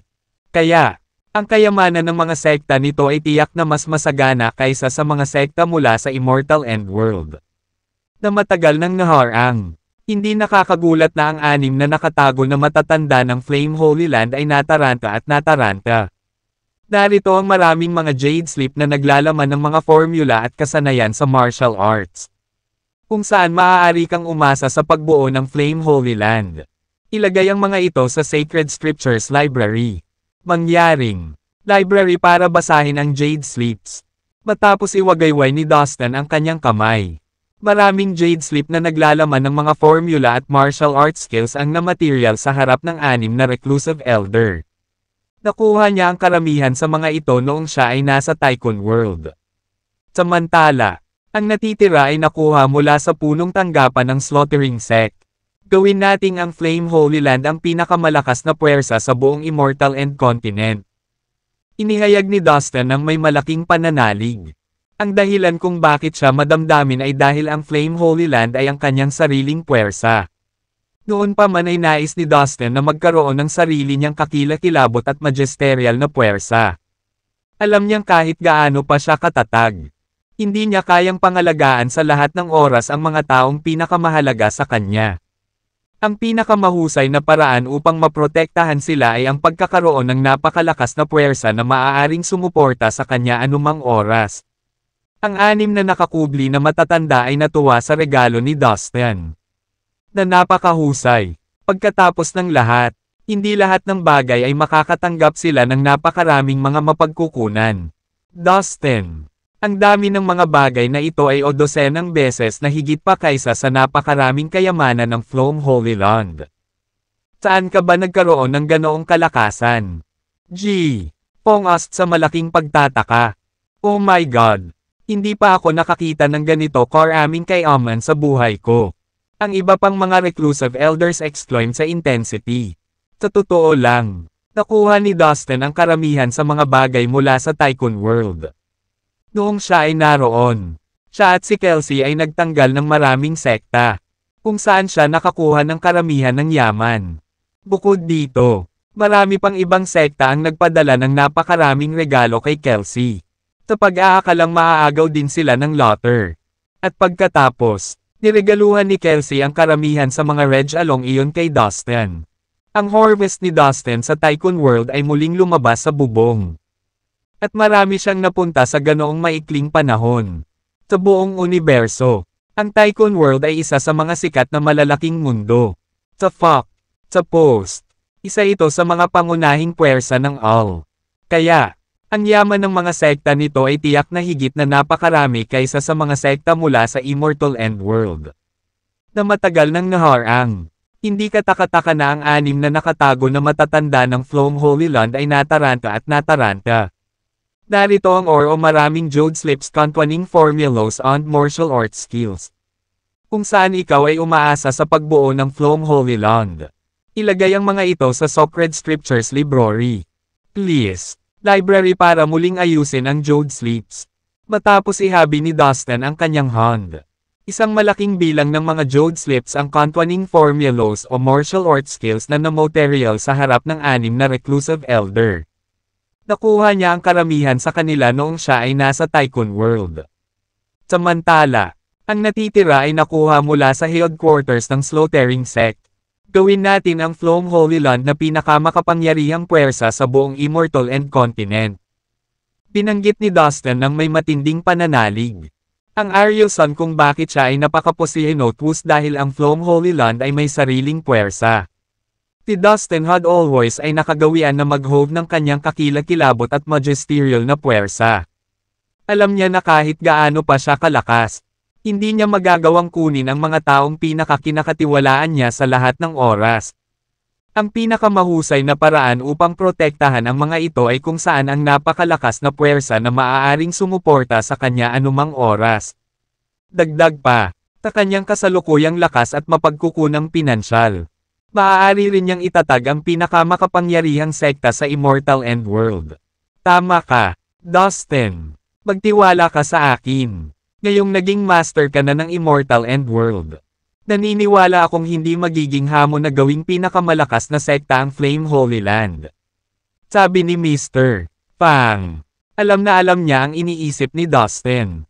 Sa kasalukuyan, si Mr. Pang ay nakapagtatag na ng isang dakilang awtoridad sa Flame Holy Land. Kapag wala si Elder Sharp, ang dating ay karaniwang namamahala sa araw-araw na operasyon ng Flame Holy Land. Sana ako rin. Tumango si Dustin. Nagbigay ng ngiti na puno ng pag-asa. Pagkaraan ng ilang oras, dumating sina Ivy, Sue, at Mike upang makita si Dustin. Nagulat siya nang makitang naabot ni na Ivy at Sue ang pinakamataas na yugto ng Heavenly Grotto Realm.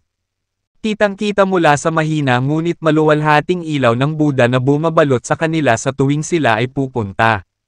Tila ang 2 batang babae ay naging 2 magkatawang tao na Buddha. Nakamamangha. Gayunpaman, sa sandaling makita nila si Dustin. Pareho silang naging masigla. Sumugod sa kanya at nakikipag-chat sa kanilang mga puso na parang wala ng bukas. Lalo na nagnanais si Sue na dumaikit kay Dustin. Tulad ng isang unggoy na nakasabit sa puno. Sila ay, sa katunayan, tulad ng ibang mga batang babae na ulo sa takong para kay Dustin.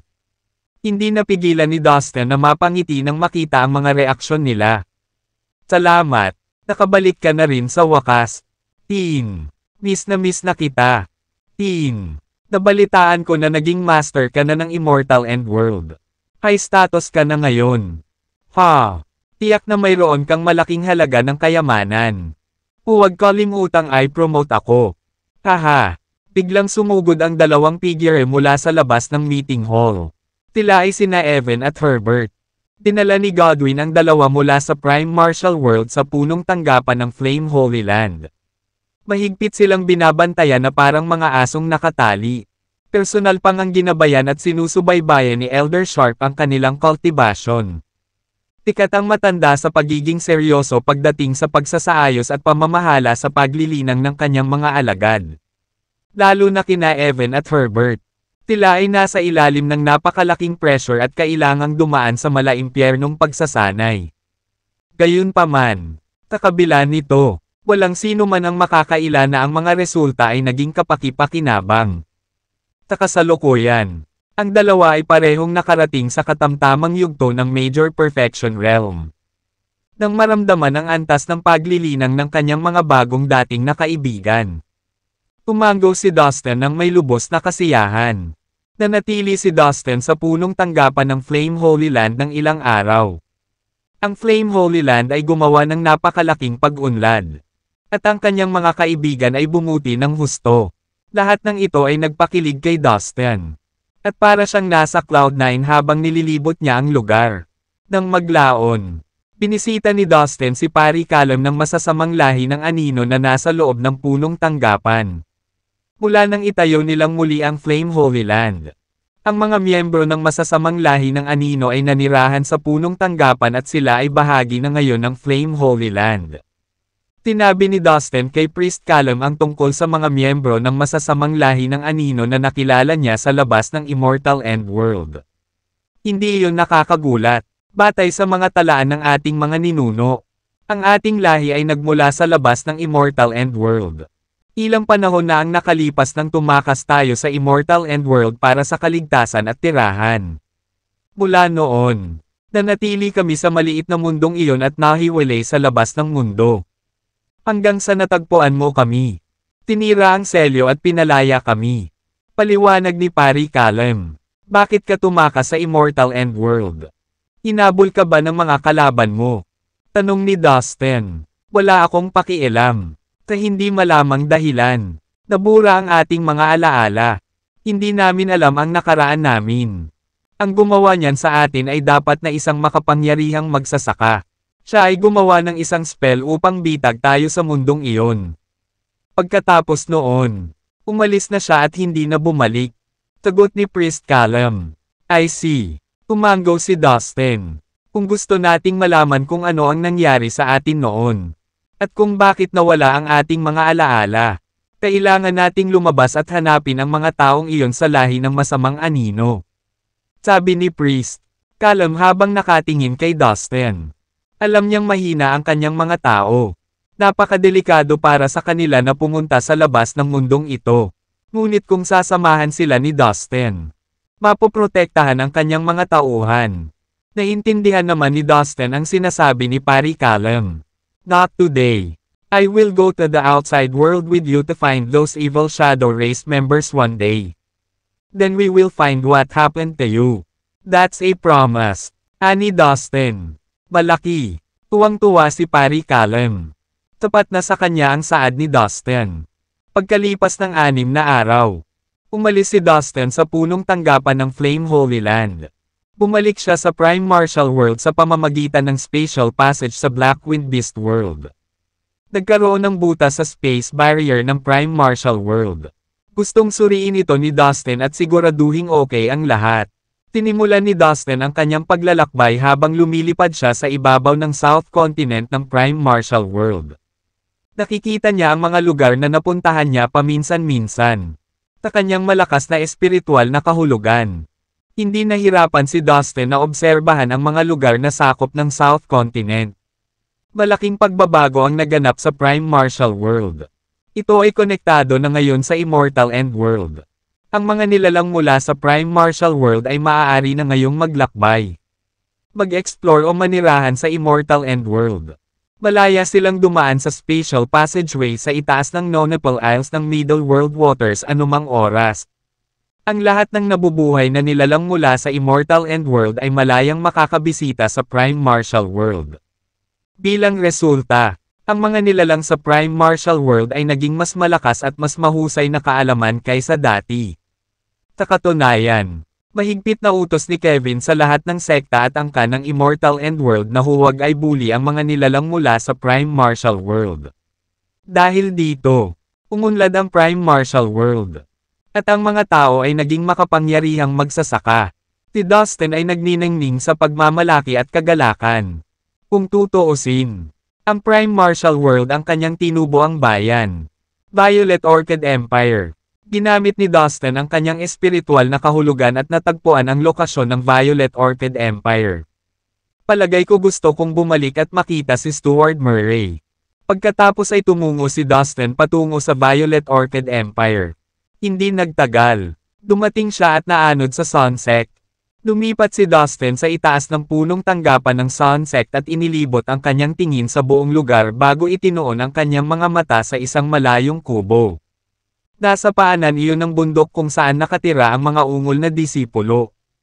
Nakatira si Dustin sa cottage na iyon noong siya ay dating ungol na disipulo ng Sunsect. Bumalik ang mga alaala nang maalala niya ang mga nakaraang araw. Ngayon lang napagtanto ni Dustin kung gaano kahalaga sa kanya ang Sun Mountain at ang Violet Orchid Empire at pahalagahan niya ito magpakailanman.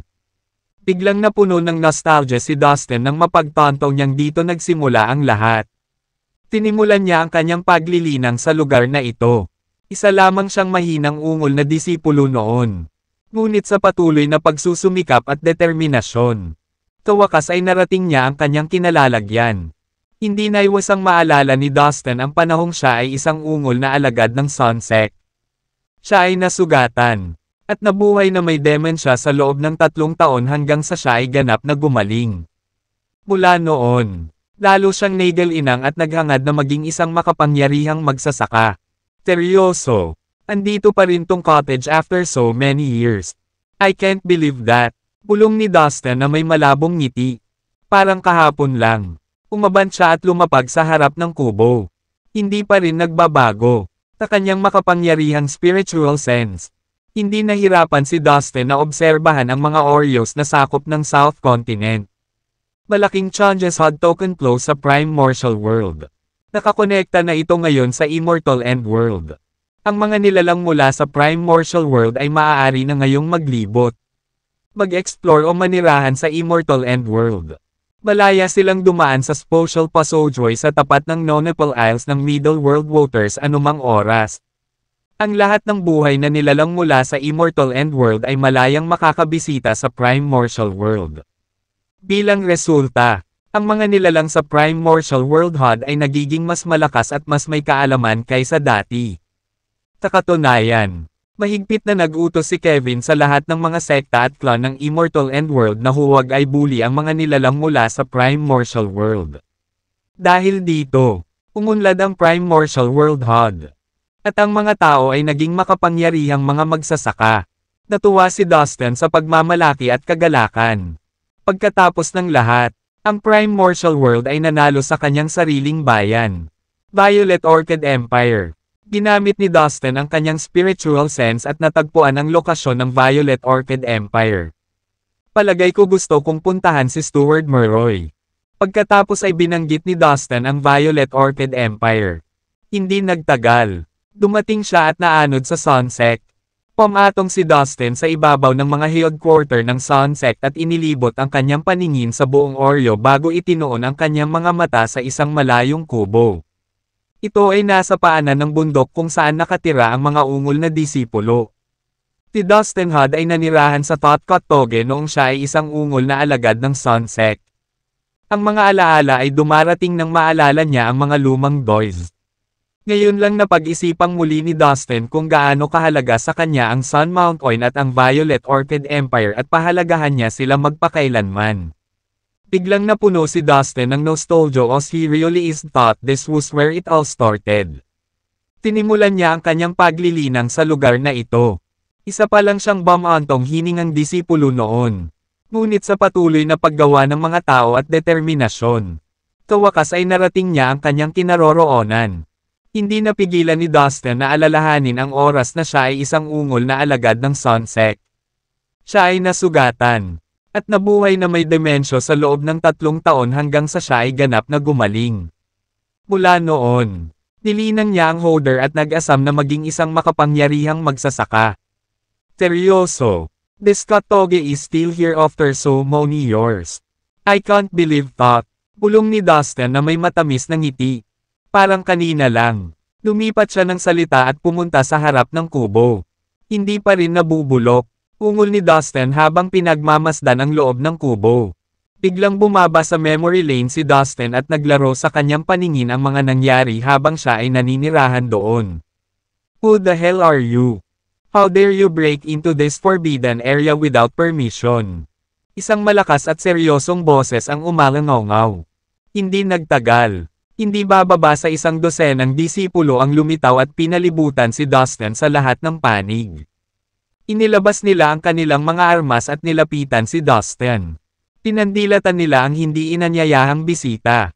Puno ng puot at handang sugurin si Dustin anumang oras.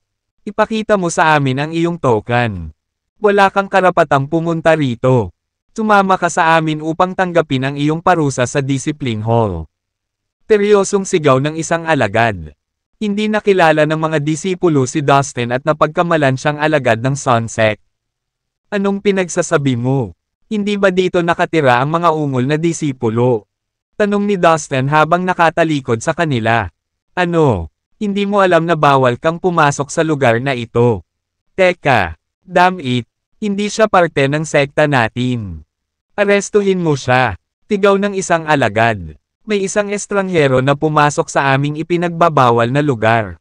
Kapag nalaman ito ng ating mga pinuno, parurusahan nila tayo. Isip niya habang nagsimulang magpanik. Nagalit ang mga alagad at nilapitan si Dustin. Nagkamali ka. Naging alagad ako ng Sunsec. Matagal akong umalis at dumadaan lang ako. Ay, wala kang gulo. Nakangiting paliwanag ni Dustin. How dare you? Dito nakatira si Dustin. Walang sino man sa Prime Martial World ang pinapayagang makatapak dito. Kahit na ang emperador ng Violet Orchid Empire ay walang exception. At wala kang ibang tao. Sino sa tingin mo? Or, how dare you enter this sacred place? You're a disgrace. Mas dapat mong malaman kaysa Sir On ang ating banal na lupain. Tigaw ng isang alagad habang nakatutok ang espada kay Dustin. Nagmamadali siyang naglabas ng isang jade slip. Pinasag ito upang ipaalam sa kanyang mga nakatataas ang tungkol sa nanghihimasok. Teka, hindi ako nanghihimasok. Sabi ko sa'yo, dito ako nakatira dati. Tapagtingin sa mga pag-alit na alagad sa kanyang harapan. Si Dustin ay nakaramdam ng inis ngunit nalibang pa rin sa kanilang kamangmangan. Sandali, hindi man lang nila ako nakikilala. Pero paulit-ulit nilang sinasabi na si Dustin Lin ang pinaka-prominenteng disipulo sa Sunsec. At siya ang kahanga-hangang cultivator na dating nakatira dito. Teka, ito kaya? Sa mga salitang ito, naisip ni Dustin kung bakit ang mga disipulong ito ay may layunin na bantayan at ipagtanggol ang lugar na dati niyang tinitirhan.